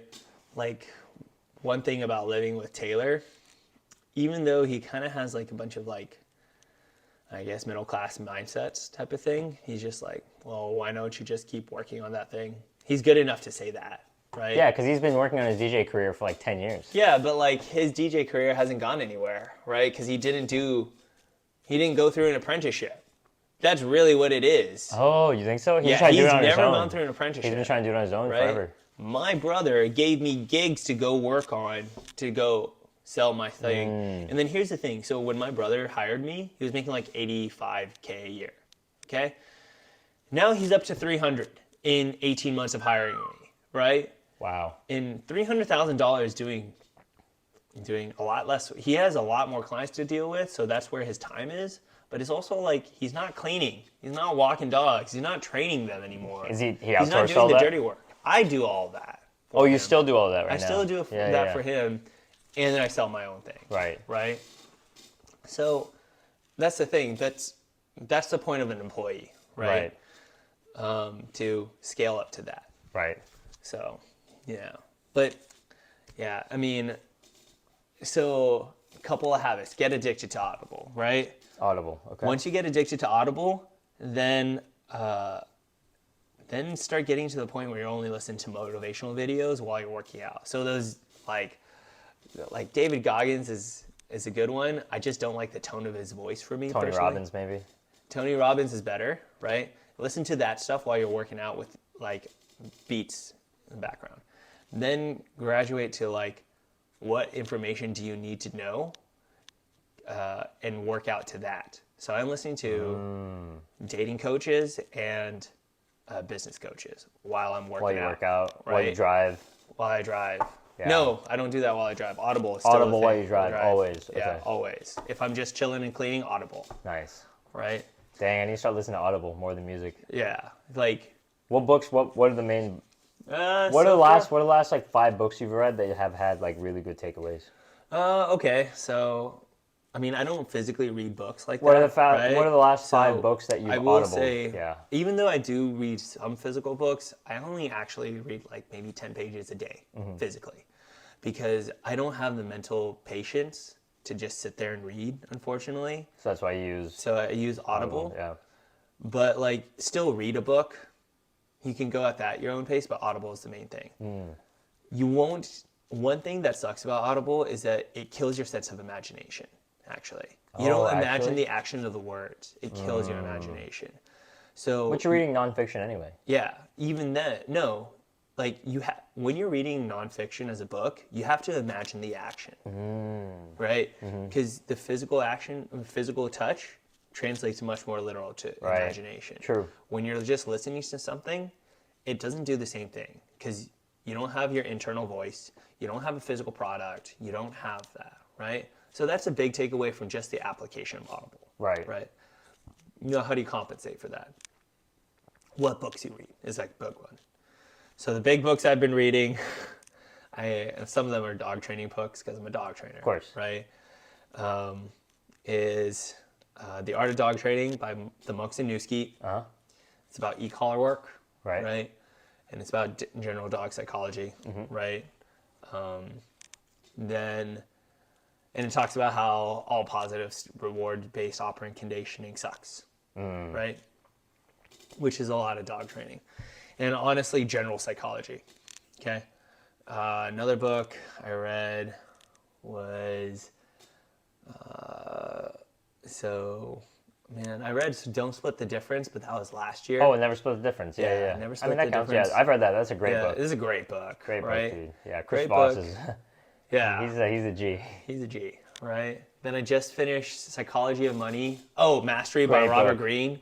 Oh yeah, I have that book. I haven't finished Mastery it. by Robert read Greene it. was a good one. Yeah. And then I'm reading 6 Minute X-Ray by Chase Hughes. What's that about? That's about reading it's a body language book. Okay. One of the things about body language book, in that body language book, he talks about, here's the body language, and then here's a scenario applied to it. So his 4 common scenarios are sales, business, and dating. And then he has one in social situations, like practical ones. So he'll talk about like a specific body language cue, and then it's like if you say if you're asking a girl out on a date but she flutters too much, she's stressed out about you. And I'm like, Flutters too much? her eye, she blinks too much. her eye blink is like fluttering too much. She's stressed out about you. And you're like, what? Yeah, and it's like she's not going to go out with you, Uh, which sucks. yeah. Right. Watch out for that next time. Yeah. I don't think that's actually true because he's definitely not. We'll get into the game thing in a minute, Yeah. right? He's definitely not like into dating that structured way. Yeah. Right.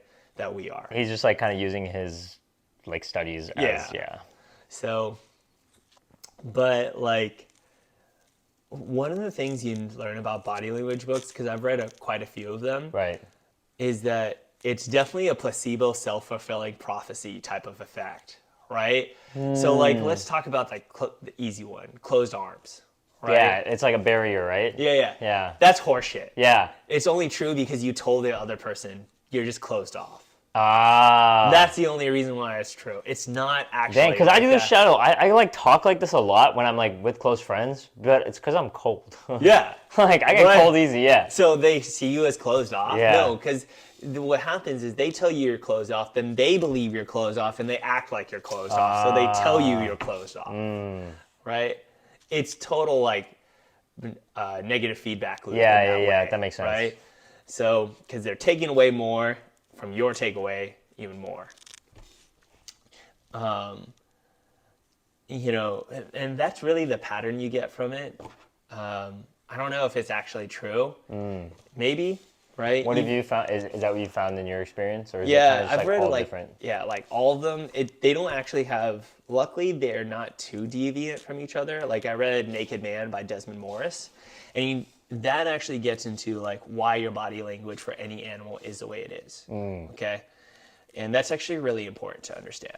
Like why would people see this as closed off, right? Because you don't have your gut open. Because you're blocking key pieces of your body. Yeah, you're blocking key pieces of your body. So they see that as closed off. It's not that simple though. That makes no sense. Yeah. So like if a lion is, so they're saying, so what people think unconsciously, if a lion comes up to you and scratches you with your arms closed off, did you just save your life? No, No. absolutely not. Yeah, not even close. Right. Now Not you're even close. just bleeding from both your arms. Yeah, that's it. Instead And of your gut. And your gut. And Yeah. your severed liver and stomach. Yeah, right? yeah. Those claws are sharp, man. It's gonna tear right through you. Tear right through. Yeah. Right? You ever get scratched by a dog? That shit gets deep sometimes. Dude, I'm saying, Fuck yeah. God. You gotta put that bitch down. Yeah. Yeah. I can't say that joke. Oh man. But yeah, like Yeah. it doesn't work like that. Yeah. But like one of the big things is like I totally see that like your nonverbal body language is not original to just humans or your culture. I Right. do actually see that like it's somewhere else from another animal in the animal kingdom, and because you have language, it's slightly custom to humans because of language. Right. That's what I do see is true. That makes sense. I read another book, Secrets of Body Language by Philip Tuckett. Okay, he has this idea that 80% of dog body language is 80% of human nonverbal. And I don't honestly what? think I can see why he says that. Yeah. Because he's like, lions have the same way as cheetahs, as leopards, as mountain cats, right? And because they're all predators, in order to be a predator, you kind of have to do the same thing, right? But that's not necessarily true because that means you hunted all in the same way, right? Dogs didn't hunt that way. Dogs hunted what they would do, what their evolution suggests is they went and ran with the person. If any person got threatened, the dog went and took the hit because they're smaller and more agile than us. Or they went and dragged the person down and drag the prey down and then let the human deal the killing blow. Right? Like 15,000 plus years ago. Right. Right? That's what it suggests. But like, and that's how their psychology would have evolved as well. And that's what they're saying in that concept. But it's not that, if I only knew 80% of you, would I know you? No. No. Not at all. Right? Would I get a better picture of you? Yes, absolutely. Right. Right? I read Paul Ekman's like nonverbal thing, and he thinks if I pair it to the other body language books, then he was saying they would imply that another animal smile is the same thing as a human smile. You don't know if that's true. That's true. It's Right? kind of like a. It's That's kind of really like tough to read. It's like he say, she say type of thing. Yeah. Yeah. So, but it's totally true that like the hunting gathering society has the same nonverbal language as you do, right? With the exception of like language influence stuff. Right. Right. Like those like minor details. Yeah, those details. Just like humans have, America has 80 unique nonverbal cues that's not present in something like Europe counterpart, right? That's something I got from a Paul Ekman book. That's cool. That's Right. a cool statistic. So like, that's what you get from like non-body language type of books. It's totally a self-fulfilling prophecy. Okay. That's good to know. Right? Psychology of money, I guess the big one is start a retirement fund. Yeah. It doesn't really Do that. It doesn't really matter how much money you make. Dang, I wish I had Right. I wish I had a sponsor for like some investment group Yeah. right now. Just say that shit. Yeah, join the link and get $10, and every time they get $10, I get $10. But I don't have one of those, Yeah. so Have a retirement plan. have a retirement plan. Cool. Yeah, man, just like ETFs, index funds, and just Yeah. hang out, and chill. Just right? have a retirement plan. It doesn't matter go how much balls, money you make. go balls deep into crypto. Yeah, sure. Let's talk about the crypto thing, Sure, right? I don't believe in crypto, unfortunately. that's fine. Right? But that means it would be a bad asset for me to invest in, Yeah, right? But like the other thing is I totally think that crypto is going to cap out just like the US dollar capped out. yeah. I mean, like, You see what I'm saying? That's why I don't believe the in U.S. it, or like Forex. the stock market has like individual companies like cap out at certain market caps, right?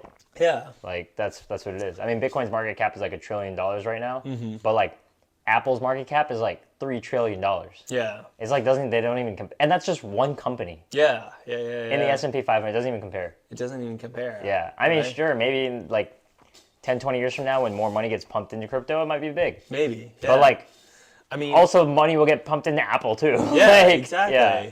Right? So yeah, So just start a retirement account. It doesn't matter what your Retirement, retirement yep. account. However, yeah. Even making $1,000 a month, you can put away $10 yeah. Or I mean, into a retirement account. you ever and that's heard enough. this? You ever heard Into of this an book? index fund. You ever heard of this book called The Richest Man in Babylon? Yeah, I've heard of it. I haven't Right, read it yet. so but it's a it's- real estate book. It's a really it's a short book, but it's kind of a real estate book. But it's kind of like the concept is like whenever you get paid, you got to pay yourself first before anything. yeah, And that's the first, true. In first- business, first you pay yourself. You got to pay like 10%. You go pays to yourself. Mm-hmm. 20% goes to your debt. 70% you live off of. yeah. Yeah. But, like, if you- for yeah. me, the number is more flexible because I haven't gotten to that point. yet, Yeah, business-wise. exactly. I mean, like you say 5%, whatever the percentage. Like if you just are consistent on saving that much every time you get paid, over a long enough time frame, it like equals out. compounds, Yeah, yeah. yeah. I mean, and saving money is great, but like nothing beats just like earning more income. That's true. Just like making more money. It's Right. like, do you really want to save $5 every morning on your Starbucks latte? Or would you rather just make an extra $20-$30 a day? Here's like, the thing. whatever, right? That's another thing that like Yeah. people need to understand. There is an undeniable saving phase Yeah. in business 100%. or money Yeah, or anything. You have to save money. yeah, Right? Start there. right. Okay?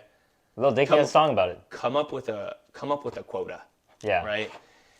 And a honestly, monthly- your quota for how much you save to start something should be really, really low. Yeah. Right? I'm saying like maybe a few $1,000s. Yeah. Not even if that. So for some business ideas, if you're just doing Facebook ads, not even $500. Okay, Yeah. maybe 1 to 200. Yeah. Totally okay. But like start somewhere. Right. Right. Care, wait, and then after you save like that much to put into your thing, care way, way more about making money than saving money. Right. Right. Sure, you have to putting money into retirement where you index funds type stuff. That's something extremely different Right. than saving money. What I mean by saving money is just like you have $100, figure out how to get don't spend any money from that $100 until it gets to 200, and you put it into it, and then start spending the money onto whatever you're into. That's pretty smart. Right. Smart move. Like you run into this for all those people that have side gigs. They're like, oh, I don't have money because I just have to save it. It's just like, why are you not trying to make more? Right? There's a million ways to make extra cash, right? Yeah. So many ways of doing side hustles, try one thing, do it for like 3 months, and wait for it. If it breaks even, that's actually pretty good. That's good, yeah. Businesses that break even are rare. Yeah, in 3 months. Yeah. Right? And really at that time, the only cost... We're still good. You good? Okay. So the only cost should be your advertising, or if you decide to do organic marketing, the camera equipment, right? Your advertising and your whatever you buy for the business. And then if you pay for that stuff in the first 3 months, you're good. You're totally okay. And it totally depends on the kinds of business you do. So if you're doing a tech company, then your burn rate is the thing, right? If you're doing a service-based company, you need to be making money immediately. Yeah. Right? Your first sale should actually be your break even.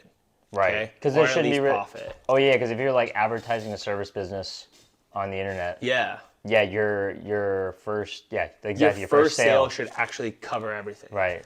Right? For me, it was like that. Right. Like, but there's a lot of businesses that can't do that. Like personal training is actually one of those businesses that can't do that. It's tough, man. Yeah, It's tough hard. because you have to actually get 5 clients to break even and then 10 clients to profit. Yeah, because the sucks. clients are going to pay, like, even if the clients, I mean, I started off at like 25 a session, like 10 years ago, right? Yeah. Like, you're not breaking, like, it's so inconsistent because some clients could, like, you could have a client for a month, they'll pay you like $100 for 4 sessions, and they could just, like, not come back. See, that's profit though. Yeah. Time is one of those things you can factor in, Yeah. right? True. So then put the $100 back into getting a new advertisement, client. yeah, whatever, Right. lead generation, yeah. Lead generation, referral, right? So that's what I would recommend. Yeah. Right? But, like I'm not saving for retirement, but I'm saving money right now because I'm trying to save the money into the next big thing, right? And I have a number, right? Mine is 10K in all 3 different accounts, right? Like checking, savings, dog Checking, training? savings, and cash. Cash, gotcha. Right? And then all LLC, and then I'll get that to 6 figures next year. The That's what I LLC, want. like the business the account? LLC six figures Nice. for a reason, right? But yeah, that's what I care about the Nice. most. Do you like kind of have all this like in your head? I don't know if you're a big journal or do you write any of this down? Do you So write I down have like it- your plans and stuff? I have or- it all in my head. Yeah. Do you think it'd be beneficial to like get it on paper Yeah, I would. or but type it up or something? Like back when I was doing a lot more cold approach would be my main focus. I did a lot of field reports, and that stuff actually made my game a lot better. I will say that. Quality versus quantity of effort. And I am running into problems of like what you don't measure, you don't manage. Right. I am running into those problems. But it's also like, do I want to spend 2 hours of like doing that boring stuff? Not really, right? Business is supposed to be fun. And it's still fun for me to work 16 hours a day playing with puppies than it is for me to sit down behind a computer trying to grow the business so quickly. Gotcha. Right? Yeah. Instead, Sell I'd the rather passion, then scale it.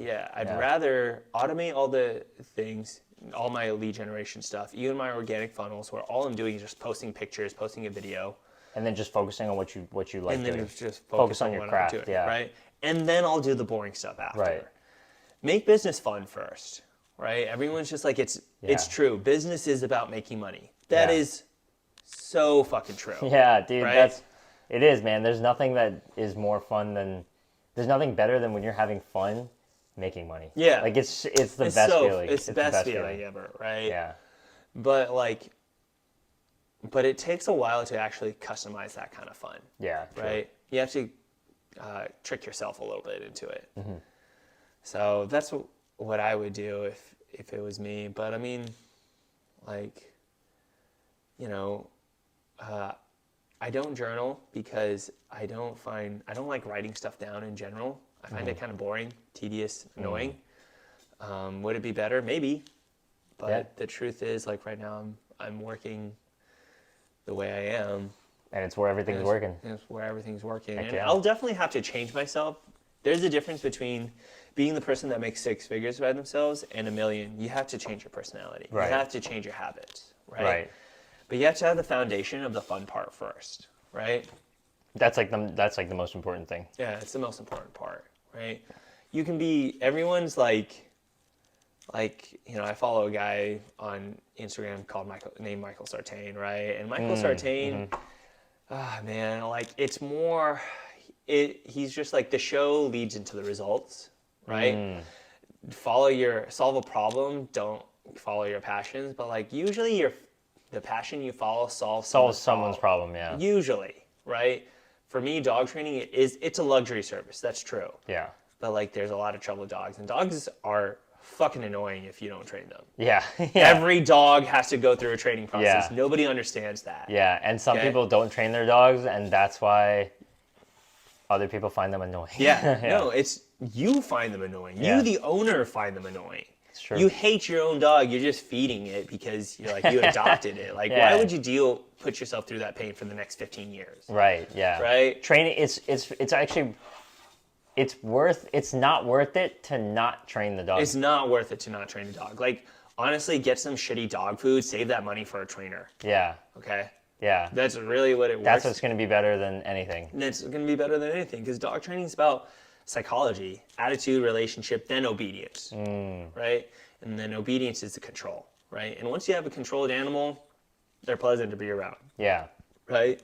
Only if they are controlled. Yeah, only if they're controlled, Yeah. right?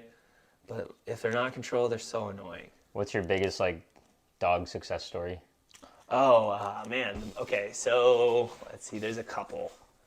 Let's see. The biggest one for me. So one, I think was my first case was 2 aggressive puppies at 14 weeks. Wow, that's young. Right. So Fresh out the womb. imagine like let's just put it in human baby terms. Let's say your 3-month-old baby that just got chubby cheeks started biting and ripping off your skin. Okay, imagine that. Yeah. Right.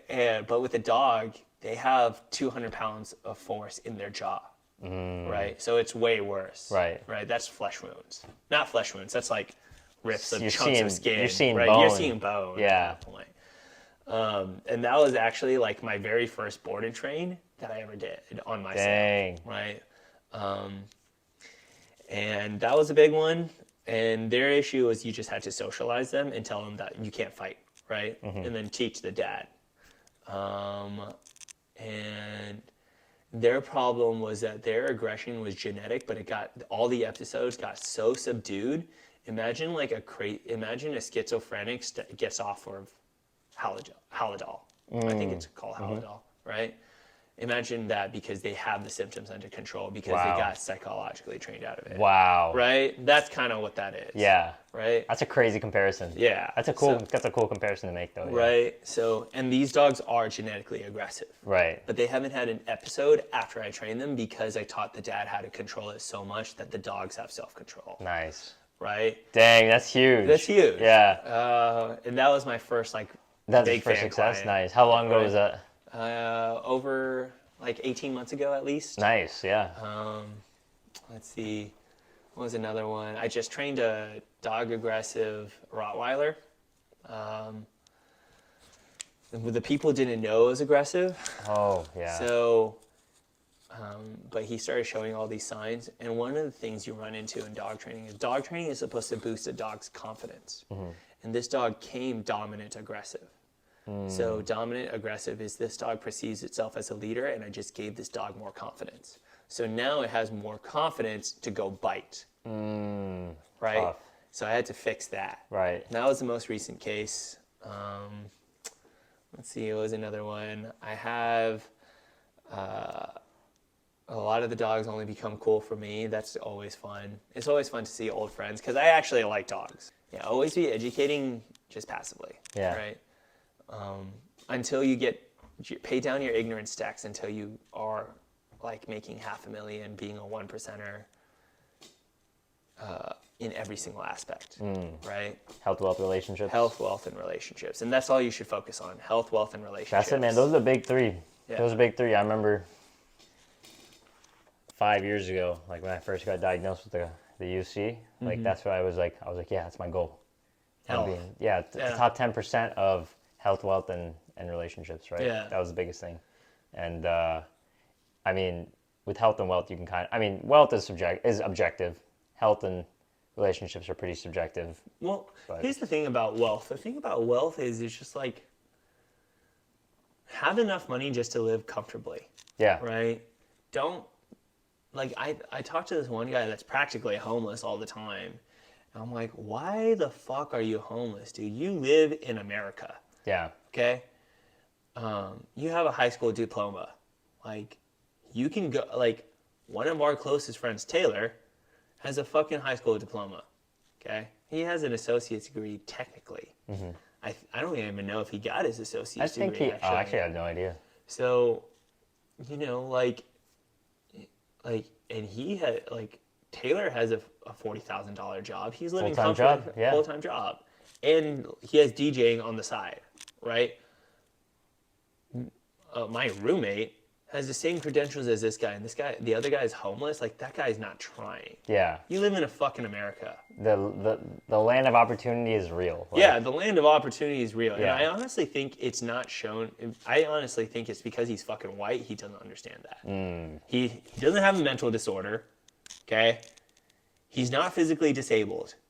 He's just an idiot because he won't fucking grind his way to 7-Eleven and become an assistant manager making $35,000 a year. Or like why not do that? Or like work at In-N-Out and get paid like $15 an hour. Yeah, I know. Like, why? Yeah. Right?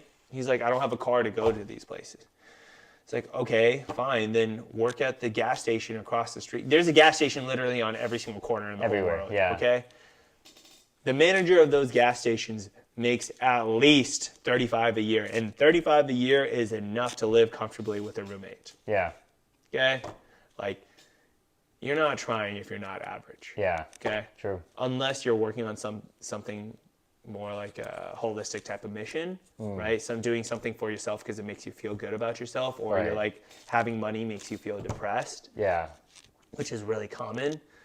Tiffany has that actually. Having money makes you feel depressed? The responsibility of money makes her feel actually really emotionally perplexed. Yeah. It's tough. Right? She finds other people having money attractive. More money, more problems. But, you know, she finds the mechanism of making money and then the responsibility of doing the money thing. Like, she finds that really emotionally taxing. And I actually understand that. But I think money is more of a toy, so I don't really have that kind of pressure on money. Yeah. Sure, it pays my bills. Sure, I have tough times. Yeah. It is really a tool to get what you want out of life, you know. Total tool. Like, it's not like the money doesn't. People always say they want, like, you know, they want to be jacked, they want to lose weight, they want good health, they want to sleep well, right? Money can buy you a really nice mattress. Yeah. Money can buy you a really nice gym membership. Yeah. Really nice trainer. And a gym with really hot girls to keep you motivated. Yeah. You know, money can do that. But money can't lose weight for you. You're not gonna lose weight just by making more money. Yeah. You have to use the money properly. Now you can use the money to buy organic, healthy food on the outside of we talked about this earlier today, right? On the outside of the gas station. I mean, on the outside of the supermarket. Yeah. Or you can use money to buy the 73% of products have high fructose. 73% of products in a supermarket have high fructose corn syrup. No, on the market. 73% of all products, packaged products, have high fructose corn syrup. That's crazy. In the market. That's crazy. Which now is imagine. Insane. Now imagine 3 out of the 4 things that you potentially buy have HFCS in it. Yeah. That's crazy. Right? And here's the thing, high fructose corn syrup, by the way, that's literally the name. Read your labels. That's literally the name of it. That's just the name. Yeah. There's 12 different names for high fructose corn syrup because it just has a different orientation chemical in organic chemistry. Right? So, but it's still high fructose corn syrup just with a different name. Yeah. Right? Like, for example, you know the difference between a block of cheese versus shredded cheese? No.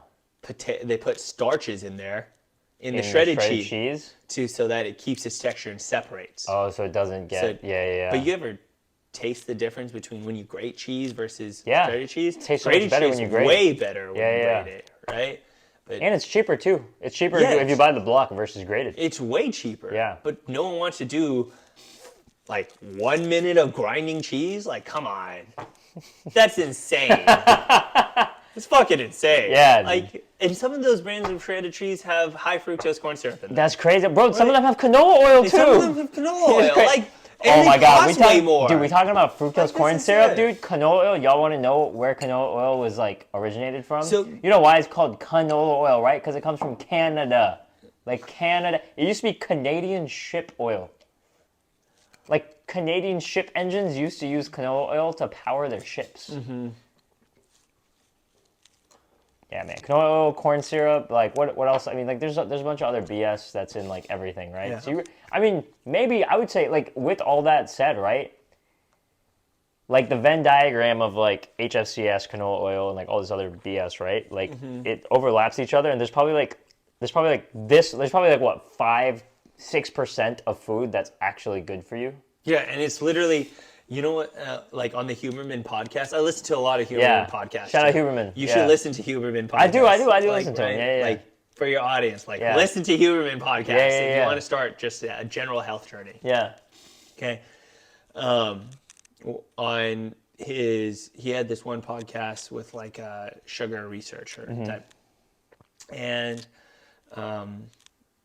he was saying that it's just like in food that has more than 4 ingredients on there is not considered food. It's a food-like substance. Food-like substance, right?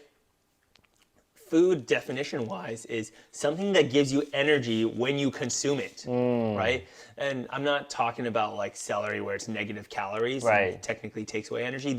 Here's the thing. You mean where the ingredients is like chicken? Yeah. Yeah. Right? Or where the ingredients is this has 3 ingredients in it. Yeah. Like, come on. Yeah. Right? Should be literally yogurt, live cultures, and whole milk. Yeah. That's all that should be in food. Yeah. Okay? Or whenever you make Indian food and it has like 20 different spices but it's still just tomatoes, chicken, and spices. That's literally what it is. That's all brown Right. food. That's That's all brown all food. brown That's food. all brown food right there. Okay? Yeah. That's all it should be. Yeah. Not me reducing it to that. Yeah. But that's what it is. Oh, and oil, right? Yeah, or ghee or something. Usually ghee. Yeah. Right? But if you go to India, they do cook everything in seed oil, but they also wok everywhere. Yeah, that's Okay? true. That burns off that oil. Yeah. Right? We sit in cars all the time. Yeah. And that actually kills your ability to burn off that fat. So I like people in Eastern Europe. Yeah, Eastern Europe is are so healthy. Like you remember you know Danny, right? Danny Nicoletti. You met him. You probably met him one time when we were out with Jair, but he's an old RSD guy Okay. for sure. But anyway, he's been in Eastern Europe for the past 8 months. Okay. Like he's from the U.S. He lived in Dallas for like a long time. Then he just kind of like been like traveling nomad type of vibe.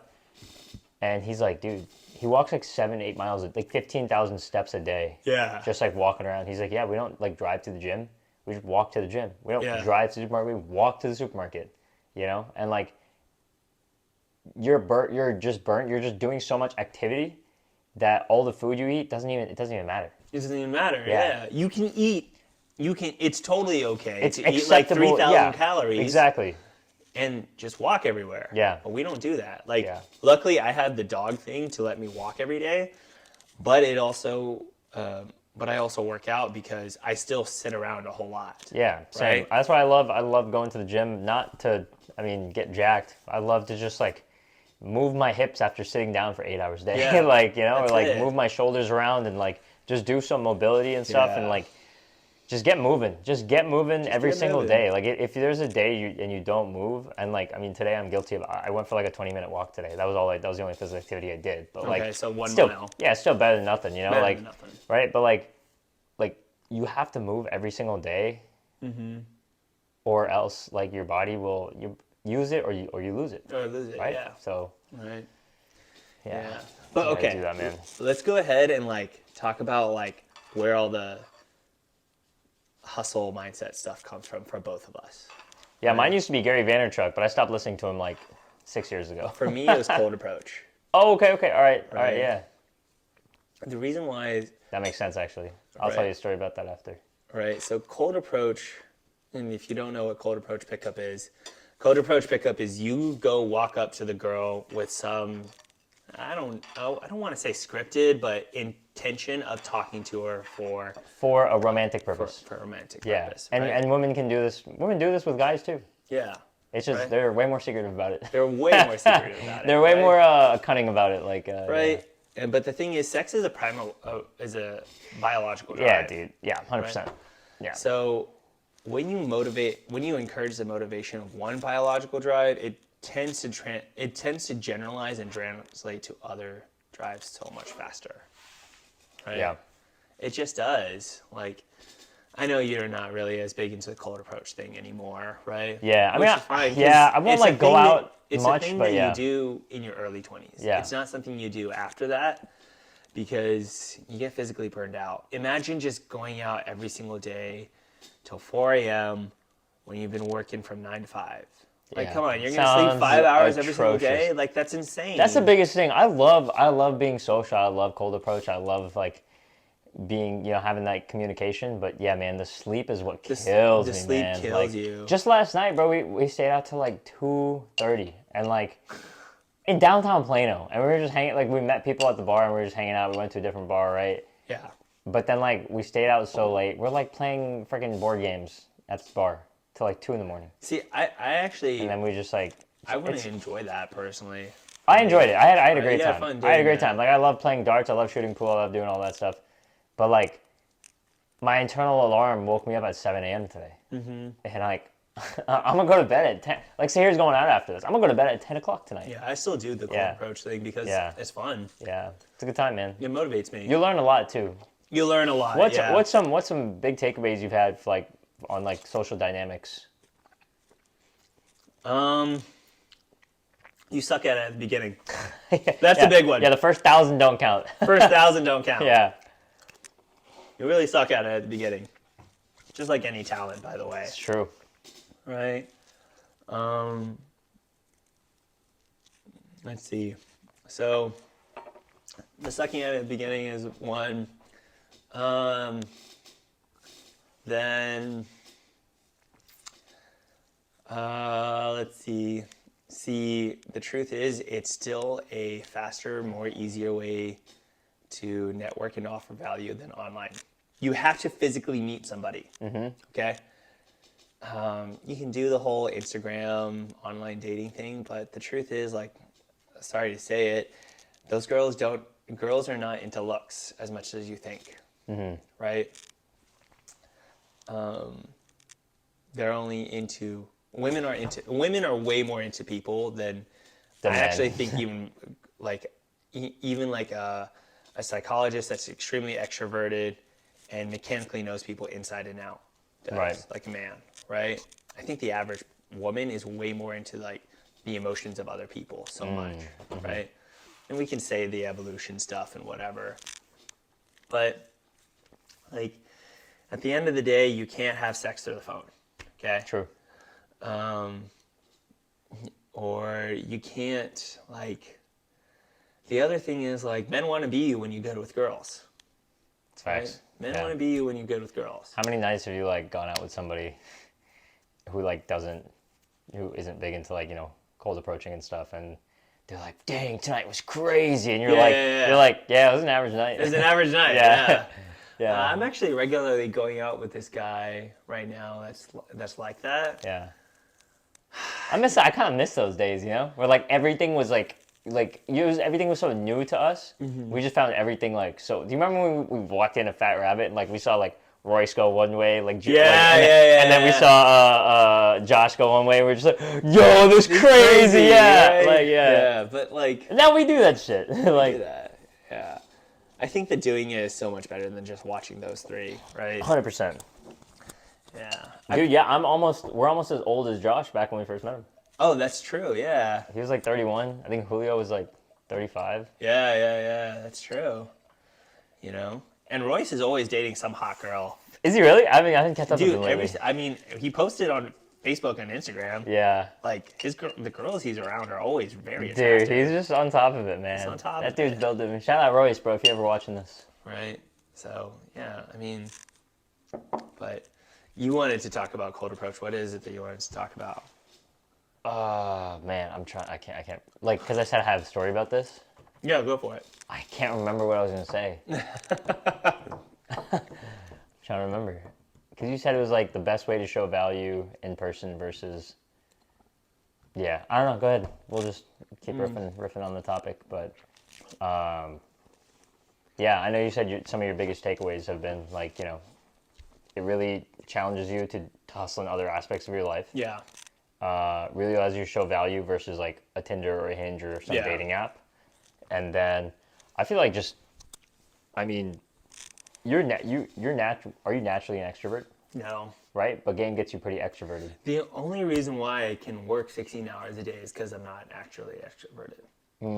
That's the actual truth. I actually think if you're extroverted, sitting behind I don't sit behind a desk, but like sitting down being stuck at work for 16 hours a day, you can't really do that as an extrovert. Right. And the reason why is because you fundamentally get energy from other people. True. Self-employment is you do it by yourself. Other people are a distraction. That makes sense. It's the truth. Even your other rich friends that can psychologically motivate you, they're still a distraction, which sucks, right? That makes sense. That means I'm really extroverted because I hate sitting there just all day. So unless like I get on the phone with somebody, and like they're very like open and communicative. Yeah. It's tough, but you know, I mean, yeah. Naturally, I'm not very extroverted. I actually get tired of people. I hated Vegas when I went. Wow. I hated Vegas. That makes sense, yeah. I think the reason why I hated Vegas when I went, the crazy thing is I could see myself living there for a year, but I can't see myself like vacationing there for more than 2-day periods once every couple of years. 2 nights in Vegas is perfect. 2 nights. 3 is too much. You know, 2 is perfect. But like if you lived there for a year, you would get used to it. And you could totally sleep with like 100 girls so quickly. In a year? Yeah, definitely, dude. When I was there, I got 3 girls. Like, come on. Yeah. That's so, in 1 week. Yeah, that's crazy. Right? You 7 can't days. do that literally anywhere else in the world via cold approach. Yeah, true. Right? Sure, you could do the whole Dan Blazarian social circle thing. And I'm sure that works. It's true. Yeah. But social circle, it takes into account what your initial position was, where your background came from. Dan Blazarian came from a rich dad, and he did make him. He was like a legendary poker player. Yeah, like he had mad status already. Yeah, so he did make his own skill as a poker player. That's true. He made his own name, but I honestly think he only got access to those exclusively rich games, not from the casino as a great poker player, but through his dad's connections and the casino as a poker player. He never wanted to be the best poker player. Right. He only wanted to play the highest stake games. Right. Right? The private games where it's just like, it's kind of a party everywhere, and then there's a separate private room where there's like probably 10 million in the pot. I did read I did read like a very small section of his book where he told me he was like, yeah, but he said he was doing video poker at home, like running 8 screens at a time. Like he was just like running 8 hands of poker at the same time, and that's how he got his like, you know, like the 10,000 hours like mastery or whatever. That's how he got his mastery, by like kind of doing more than he could handle, and like kind of purposely overstimulating himself by like running all these games and like winning. Okay. It's crazy. That is crazy, Yeah. honestly. I actually have a tough time believing that he did that. Because, Yeah. like, Maybe I'm sure there was some embellishment. I'm sure he was embellishing. I wouldn't a be little bit. surprised if he's telling the truth, but I Yeah. also think I have a tough time believing that because, like, when you're doing multiple things like that on the same skill set at the same time, your brain doesn't actually split its attention, Yeah. right? And there is a clock There is in no how such- much yeah. time you can do a move. It just Even- goes like it Yeah. just switches rapidly back and forth. Exactly. So, like, you're telling me he made split decisions over 8 games, over $1,000 games. Let's just say $1,000 $1,000, games, yeah. right? Over $1,000 games, right? I find that really tough to believe, Yeah. right? It's very possible, very doable, but it's also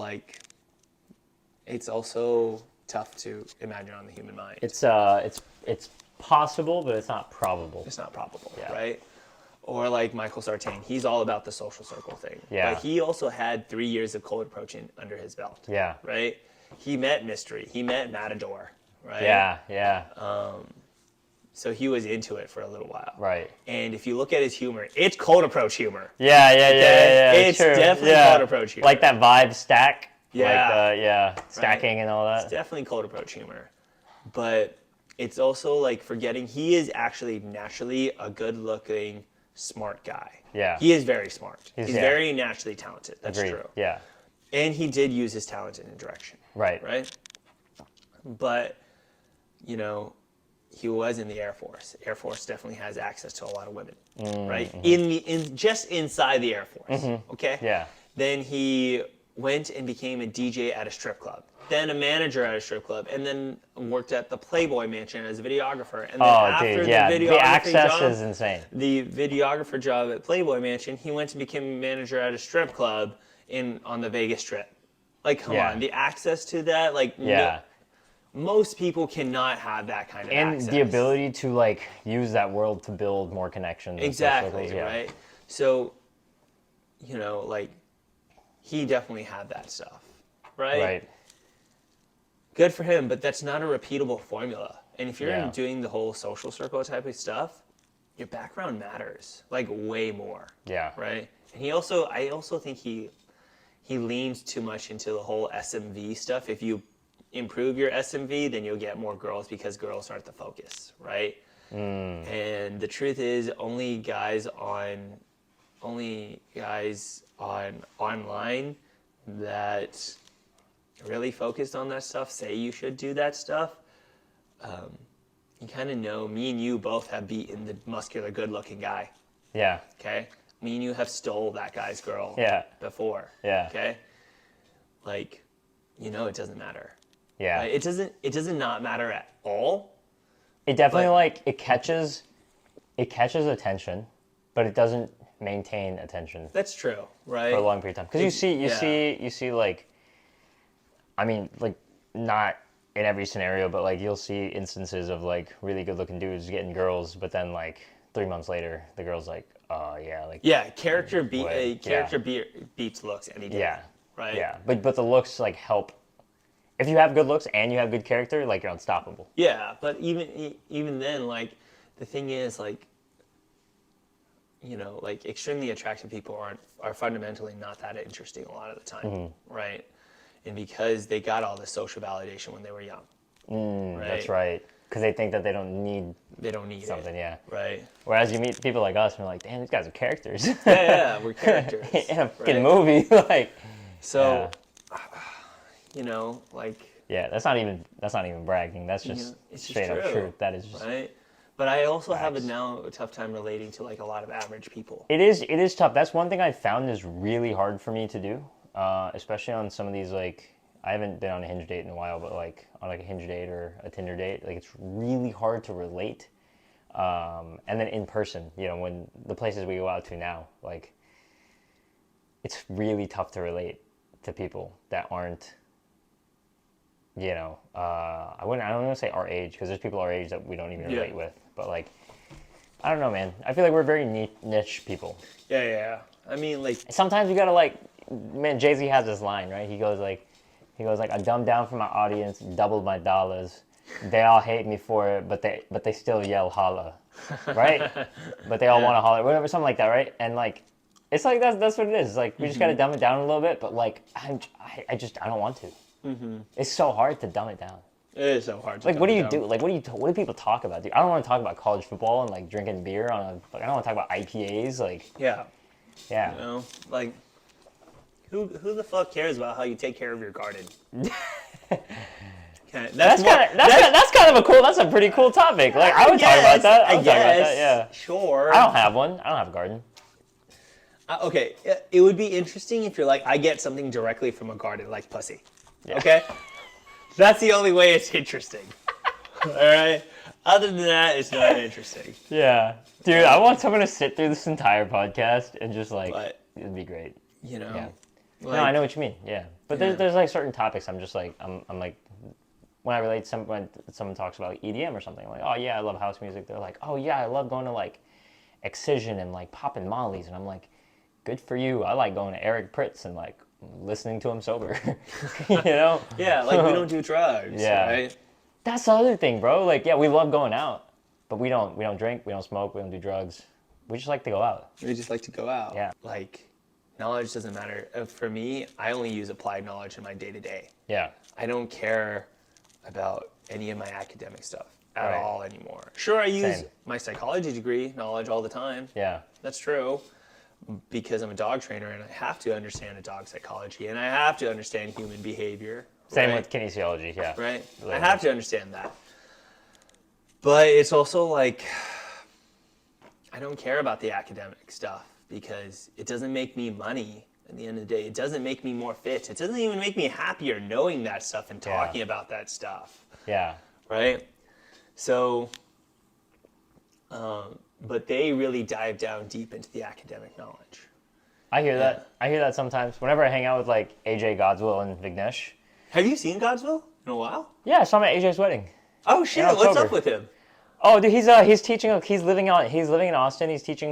He's a professor. He's like teaching a class at UT Oh, that's while cool. he's doing his PhD. Oh shit! That's Yeah, pretty awesome. I think, and like AJ just got his PhD. He just finished it in December. Him and Christina just moved to Austin. Okay. And then Vignesh is still in Nebraska doing his PhD. Okay. And then Godswill's finishing his up. But like I hung out with all three of them like when we went to Houston, right? Okay. And I mean, dude, I had a 2.7 GPA in college, but like those are like we were having a great time. Yeah, You yeah. know, it's because like we were. I mean, and when they were diving deep on like certain topics like that I couldn't comprehend, I was just like, I was like, all right, yeah, you guys do your thing, man. And then like whenever we started talking about like other things like it was so chill. Like it didn't even it didn't even seem like there was like a massive gap of like academic studies between us. Yeah. Right? Like I have a bachelor's degree from like UNT and these guys like are PhD students. Like but when we're talking and like vibing and like having a good time, it didn't like none of it mattered. Yeah. It doesn't You know? matter. Yeah. Right. It was crazy because we were like because everything was relatable. Yeah. Everything was relatable with that crew. So I really think it also depends on the people Yeah. that you're with as well. But like sometimes people will take academics and they're just like run with it. That's just like their run with entire it. personality. Yeah. But then people like, dude, that crew is so fun to hang out with because they're all smart, but like they all love just like talking about just like Normal stuff. Too. normal stuff, bro. It's Right? so cool. Yeah. Right? Yeah. Don't get me wrong. They like talking about normal stuff too, but like, you know, what's the thing that makes you stop talking to a person from the past? That you only talk about the past with them.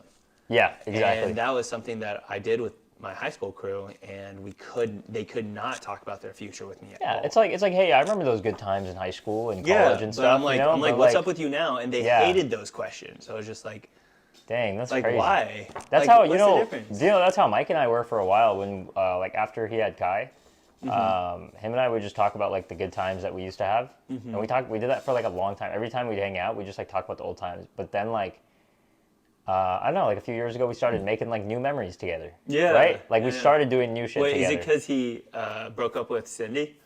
No, they broke up. I think like a year ago. I'm talking about like him and I started hanging out again like maybe 3.5 years ago ish. Okay. Maybe yeah.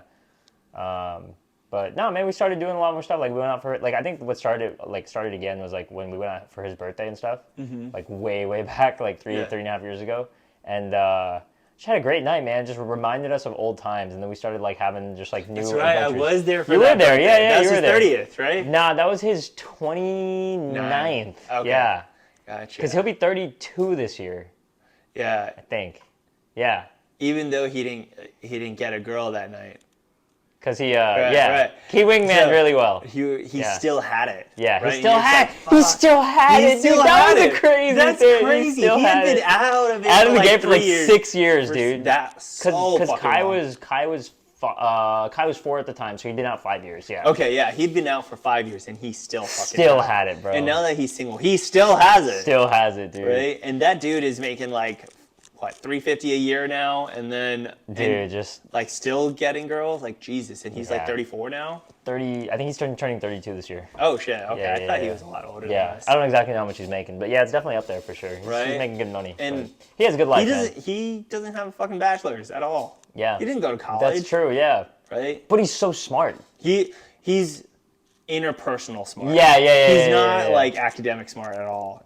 Yeah. He knows a lot of things, but he's very good at like talking to people. Very good. Very good at Very good communicating. at talking to people. Yeah. Very good communicator. Very Yeah. engaging. Dude, Things yeah. like that, I remember right? the first time I met the guy, like we talked for like 3 hours, and I was like at work at LA Fitness. Oh shit. Like I was like trying to sign him up for personal training. Yeah, because you don't want to do cold calling, Yeah. which is what you're doing right now. Exactly. Yeah. But You know, all like right. Mike is just good at cold calling. That's why he could do it. Mike doesn't cold call. He Yeah, did well. do cold call at one point, didn't he? Nope. Oh, okay, never mind.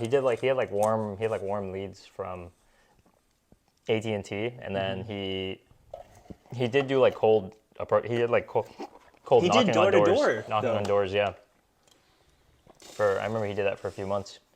But he was so good that they just moved him They up. promoted him. Yeah. All right. Cool. We got some lightning round questions. Go for it. All right. Top 5. Actually, let's do 3. Top 3 favorite movies of all time. Go. I haven't seen a movie in over 2 years. Oh yeah, that's what I said. Of all time, like any movies that you've seen, like over the course of your life. I guess the Avenger movies. So Okay. Avengers and Infinity War and Endgame. Okay. Why? One sentence. Why? Thanos. all right. Okay. Why? What's your favorite way to spend a rainy day? Jerking off. Lean in just a little bit. Oh, my bad. I was shot. Jerking off. That's so funny. Okay, that's fair. Yeah. No, I'm kidding. It's No, actually, you're not. No, you're it's fucking not, dude. You're not you can kidding. wish. You can think Go ahead, about. go ahead, You go can think about me rubbing my Yeah, dick yeah. all you want. I promise. All right. What's your favorite way to spend a rainy day? Usually it's cuddling Arya and watching like business videos. Yeah. Arya's dog. Yeah. Okay. Describe your ultimate sandwich. What do you mean? Like if you could create a sandwich and have anything in between 2 slices of anything else, what would it be? Oh, okay. Iceberg with lots of vegetables in it. I just say that answer to fuck with you. Alright. For me, it would be some Indian spice meat is the thing, and then bartha is the bread, right? With like sautéed vegetables. Nice. Sounds like a solid sandwich. So, yeah. Cool. Top 3 favorite artists. Let's see.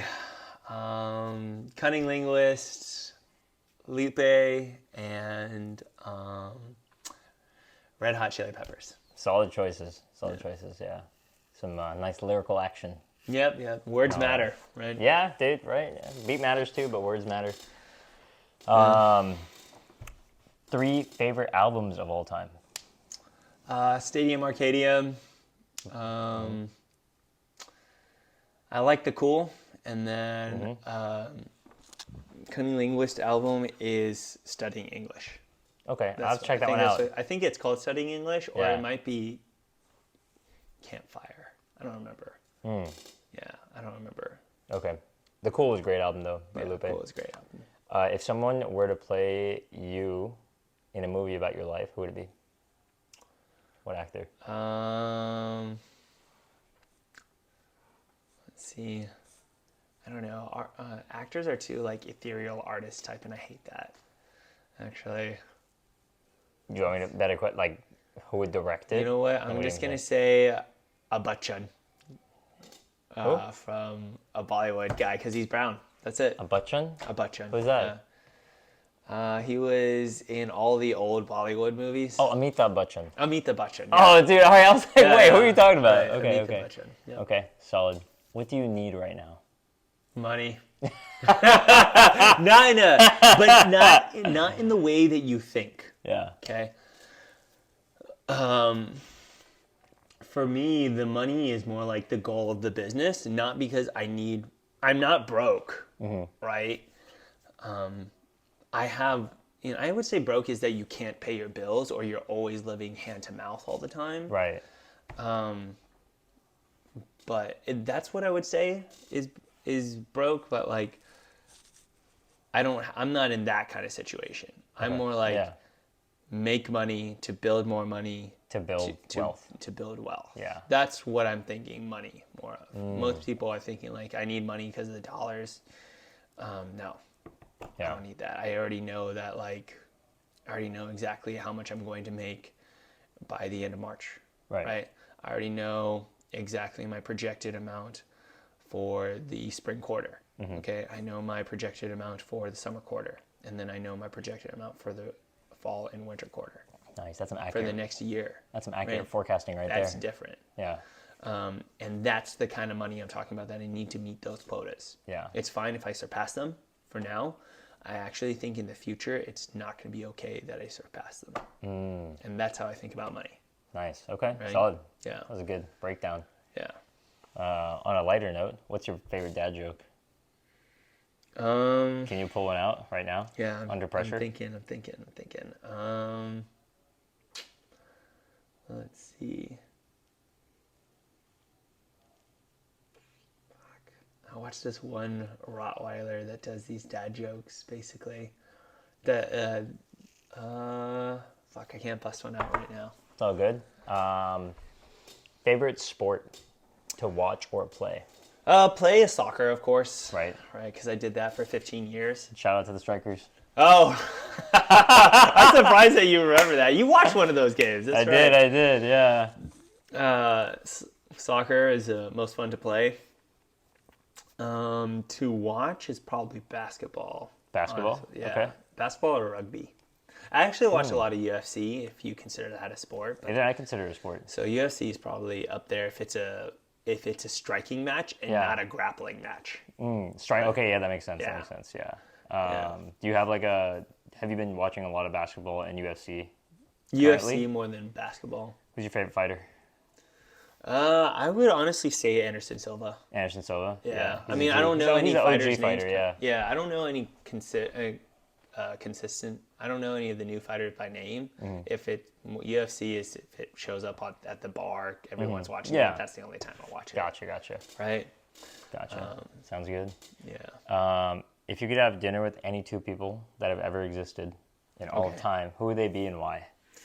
Oh, okay. So I would definitely be like my millionaire version self versus is one person, and then the other one is going to be my 18-year-old self. Wow, that's okay. Yeah. Nobody's ever said those answers before because I was talking about two people from history. Yeah, that's history and future, dude. Yeah. I know that sounds narcissistic. No, to have dinner with yourself. really cool. That's a really cool answer. For me, that's I know that's a narcissistic answer, but dude, think about it. What's the most rich people? All are just I wish I would steal all the money in the world to go reverse my age and go back. Youth is wasted on the young. That's right? what they say. Yeah, youth is wasted on the young. And even though you run into those billionaires by the time they're in their 20s, like the founder of Snapchat, or Mark Zuckerberg when he became a billionaire at 25, you understand that it's just it wasn't about, Bill Gates said, it wasn't actually about the fact that I made a bunch of money that benefited. It was just I just love software, and it was kind of the only thing I did. Right? Bill Gates worked so hard when he was developing his first Microsoft application that what he did was he only ordered delivery, and while he was coding, he had the phone next to him just so that he could order food. And then he had a bucket that he would poop in and pee in. No way. And then he also would fall asleep at the computer so that he would, whenever that fucks up your sleep cycle. So you fall asleep like this and you wake up and he goes back to coding and then eating whatever food he had instead of pooping right next to him. That's crazy. Okay? That's how that's hard dedication, that guy worked. That's dedication. Yeah. That's one. But I guess if I want to say two other people, let's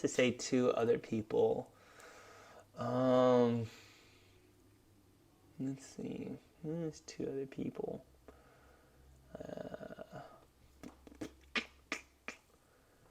Let's see. The crazy thing is, for me, it would just be a dating coach to see how they got so much pussy. Right? I'm a total porn addict, and the thing that fixes my porn addiction is getting laid. Yeah. Right? That's fair. I think you and everyone else, yeah. Right. So would be a dating coach. Then I would also have a wealth person, not a health person. I know that sounds really dumb. Wealth. Well, a wealthy person, something Yeah. like someone like. So I don't want to actually be like Bill Gates or Elon Musk, because Somebody they have who like has built wealth.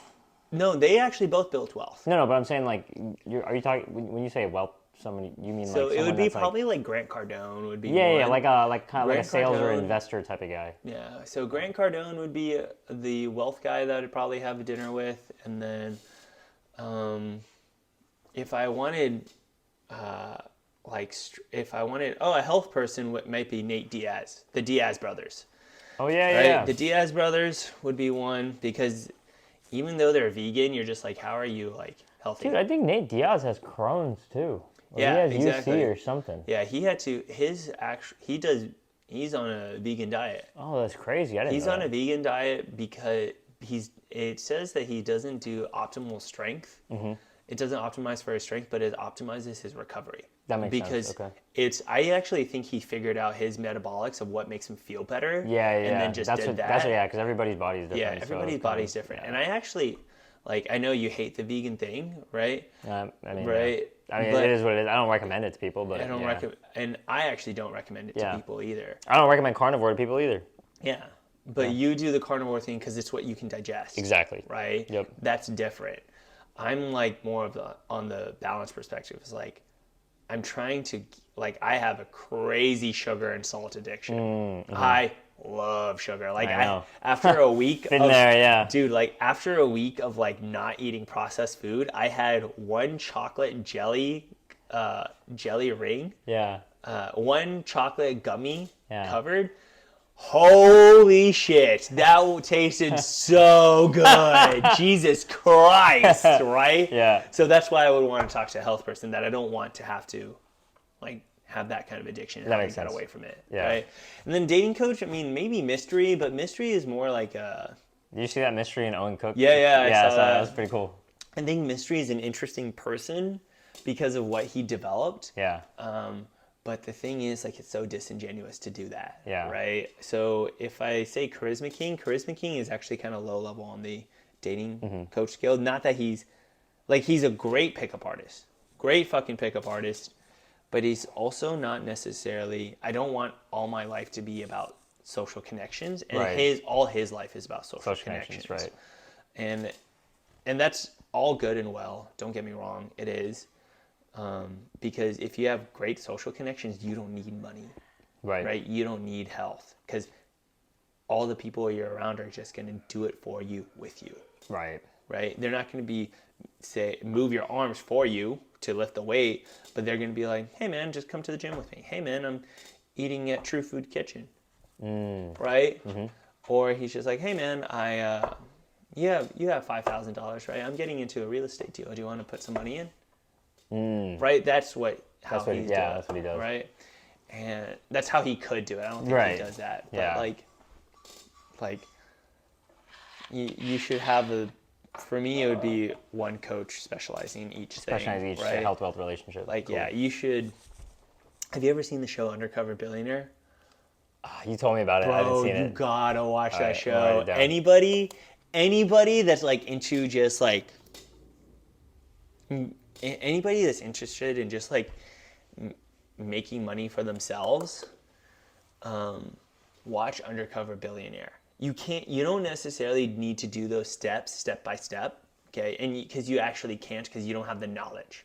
That's actually what it is. But like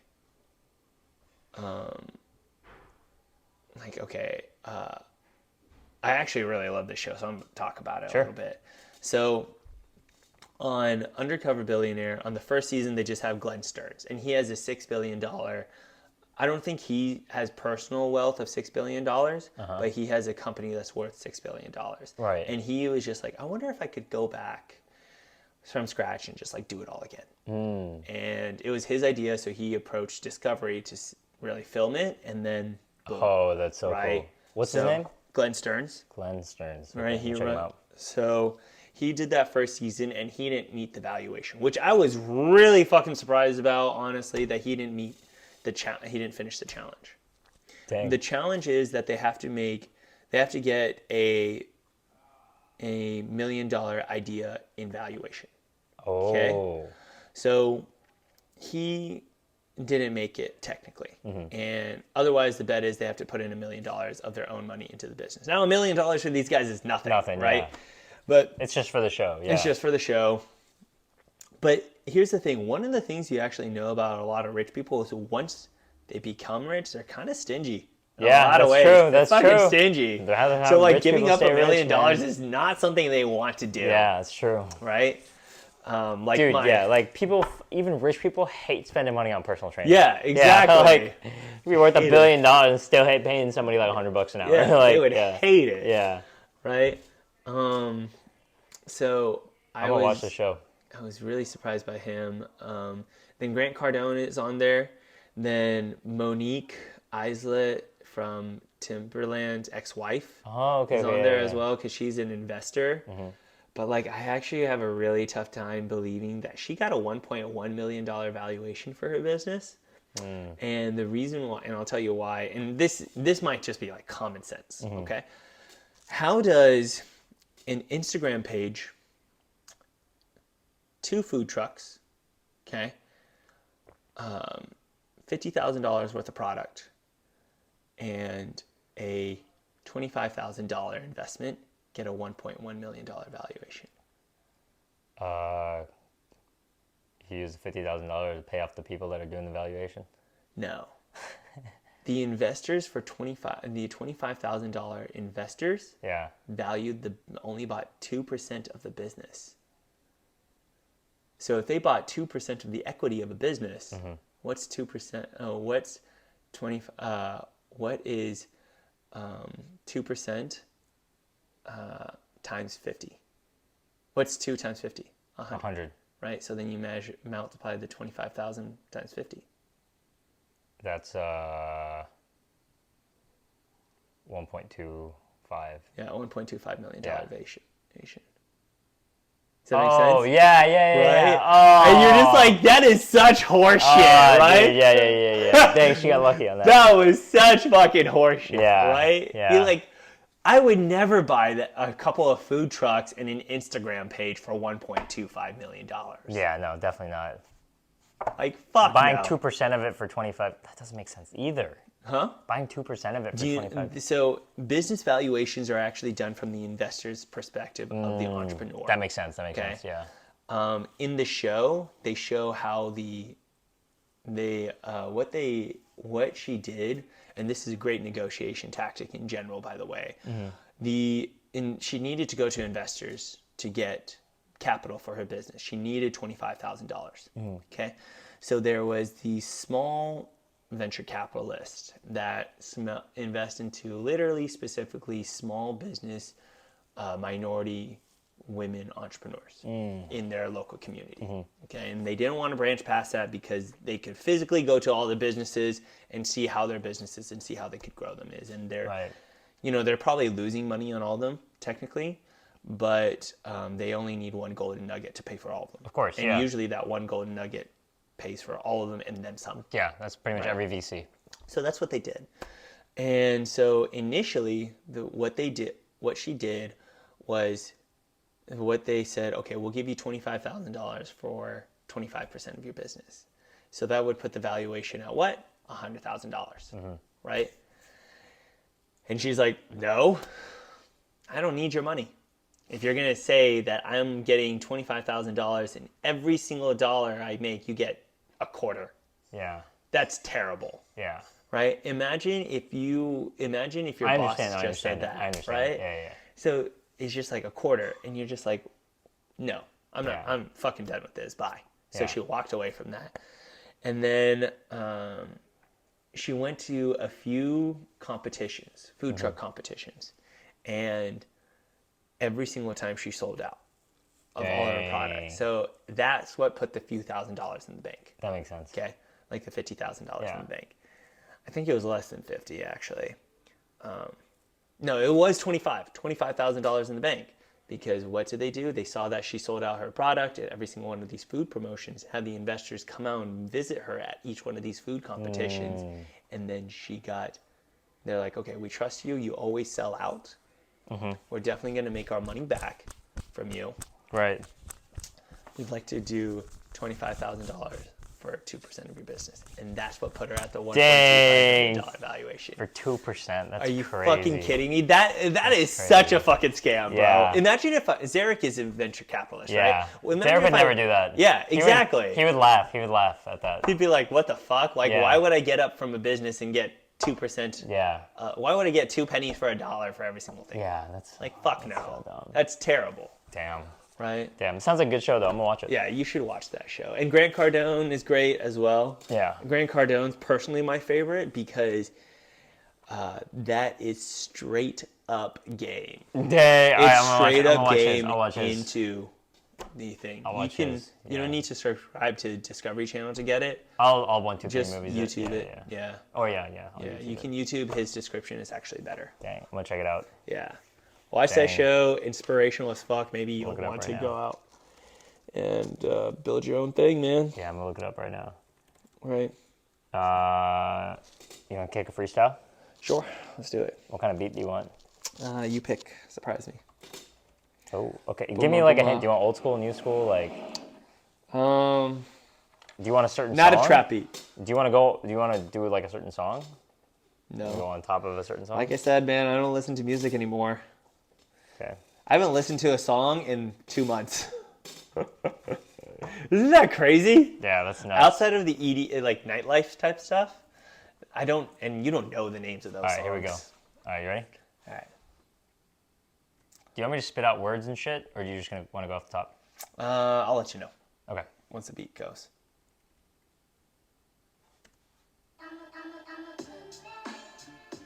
Is that groovy? Okay. Yeah. Let's see. All right. What kind of words come off the top of my mind? I'm gonna pretend like I'm on my grind, and it doesn't work with the beat on time. Trying to capture the beat with my word flow, but you know what? I'm gonna be a sunshine and star, like the words glow. Yeah. My parents just became another millionaire, Hey. even though they just had $1 million in assets. So you know what? They just made another $1 million on top of that $1 million. Liquid. Whoa! And they're just about to retire. You don't see what? You see that parents and people only have $1 million to retire and desire, because I'm all about getting my money right now, and I'm a young entrepreneur. Yeah. It's my business idea. And you know what? You don't want to hear that clearly, because it's going to be in your mind and see ya. You don't want to repeat me, because I'm going to repeat thee and beat thee down into the ground, and you know what? You won't see that. Yeah. Surprise the class, surprise demise, and you know what? You're not gonna realize a world that I rise. Yeah, okay, yeah. Let's see. Okay, I'll talk about one of our friends, Anik, gonna be another presidential millionaire, Yeah. but you know what? He's just another Shout out douchebag that doesn't realize he's not gonna make it there. Fascist ideas, and you know what? This is my real ideas. Yeah. Maybe he'll be the next Donald Trump. I hope I see you there. Sponsor your political campaign. Don't come to me, because I'm gonna run an anti-campaign. Say Jair Robinson for president. Hey, Yeah. Jair Robinson for president. Let's see. Yeah. Okay. Do I have to go for the whole song or whatnot? I'll sing along. You're like more than halfway. If you want to keep Damn going. it, fine. I really don't want to keep going, so I'm gonna keep wrapping up, because You got I some don't want to words? keep going. I don't really want word. Like I said, this is my word that I'm gonna be proverb and protect. Like, I don't want to keep rapping, keep strapping, and your mind never wants to finish things. But you know what? I'm gonna finish this song all along and sing along to the one that you want to bring along. Yeah. Okay. Let's see. Flames on the shirt, because I'm a motherfucking fire that's been hurt. Yeah. It's kind of funny. Chicago Bulls, and he's got another bull right behind him. You wonder if he's a matador, even though he's wearing the wrong colors. He's a fucking bull. He's trying to fight off another bull wearing blue. Don't you know every single cape is red, and so that they distract them all in their heads? Yeah. Okay. Trying to Let's see. escape the feds. Yeah. Yeah. No, I'm literally talking about the sport of a matador. Give me that cinnamon. Give you that big red. Yeah.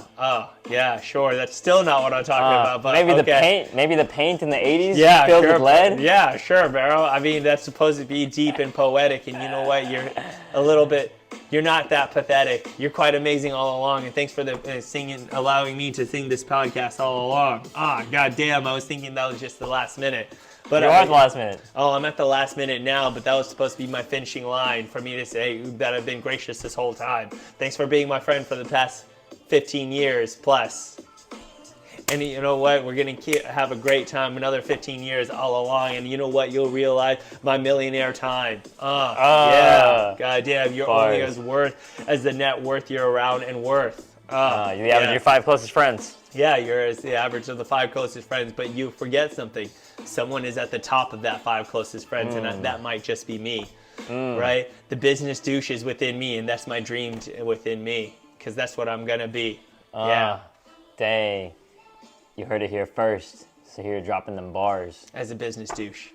As a business douche. Is that your rapper name? Business douche. That should be the last round of the lightning question. Yeah. Actually, the last round is tell the people at home where they can find you. You can message me on Facebook for Sahir the Dog Trainer. Even though luckily the profile hasn't been deleted yet, but it is going to be taken down at one point and redone. So get to me before that happens. Get to them before that. You can reach out to me on Thumbtack, or those are the only 2 ways, because I don't want you reaching out to me any other way. Yeah, you heard him. Yeah, don't get too involved in my life. Is your main Instagram Sahir the Dog Trainer too? No. Okay, gotcha. Yeah, I've never gotten a sale off of that. Off your main Instagram? Off of the Sahir the Dog Trainer Instagram. Gotcha. But that's just where, that's where you post your videos. Yeah, that is where I post the dog stuff, but like it's not developed enough. And I think the reason why is because I don't have a digital service on for people to buy from Instagram, and that's kind of what Instagram is. That makes sense. It's really good for like digital stuff. It's actually kind of bad for like in-person products. Right. Surprisingly, TikTok's a lot better for. I do have a TikTok, so here's the Dog Trainer. There you go. Right. I got a client off of TikTok. Oh, what? Yeah, that's cool. That's so TikTok. cool. I was like, that's crazy. I only have 5 videos on there. I haven't posted there in 2 years. Dang. So yeah, that's nuts. Good stuff, man. Yeah. So you heard it here. So here, thank you for coming, eating some steaks, eating some chicken wings, eating some yogurt and some honey. Yeah. Cool, man. That was a solid meal, man. Thanks for the podcast, bro. Solid conversation. Fun. Thank you, man. Yeah. Catch you guys in the next one. Peace. Peace. That was good, bro. It's good. Good stuff.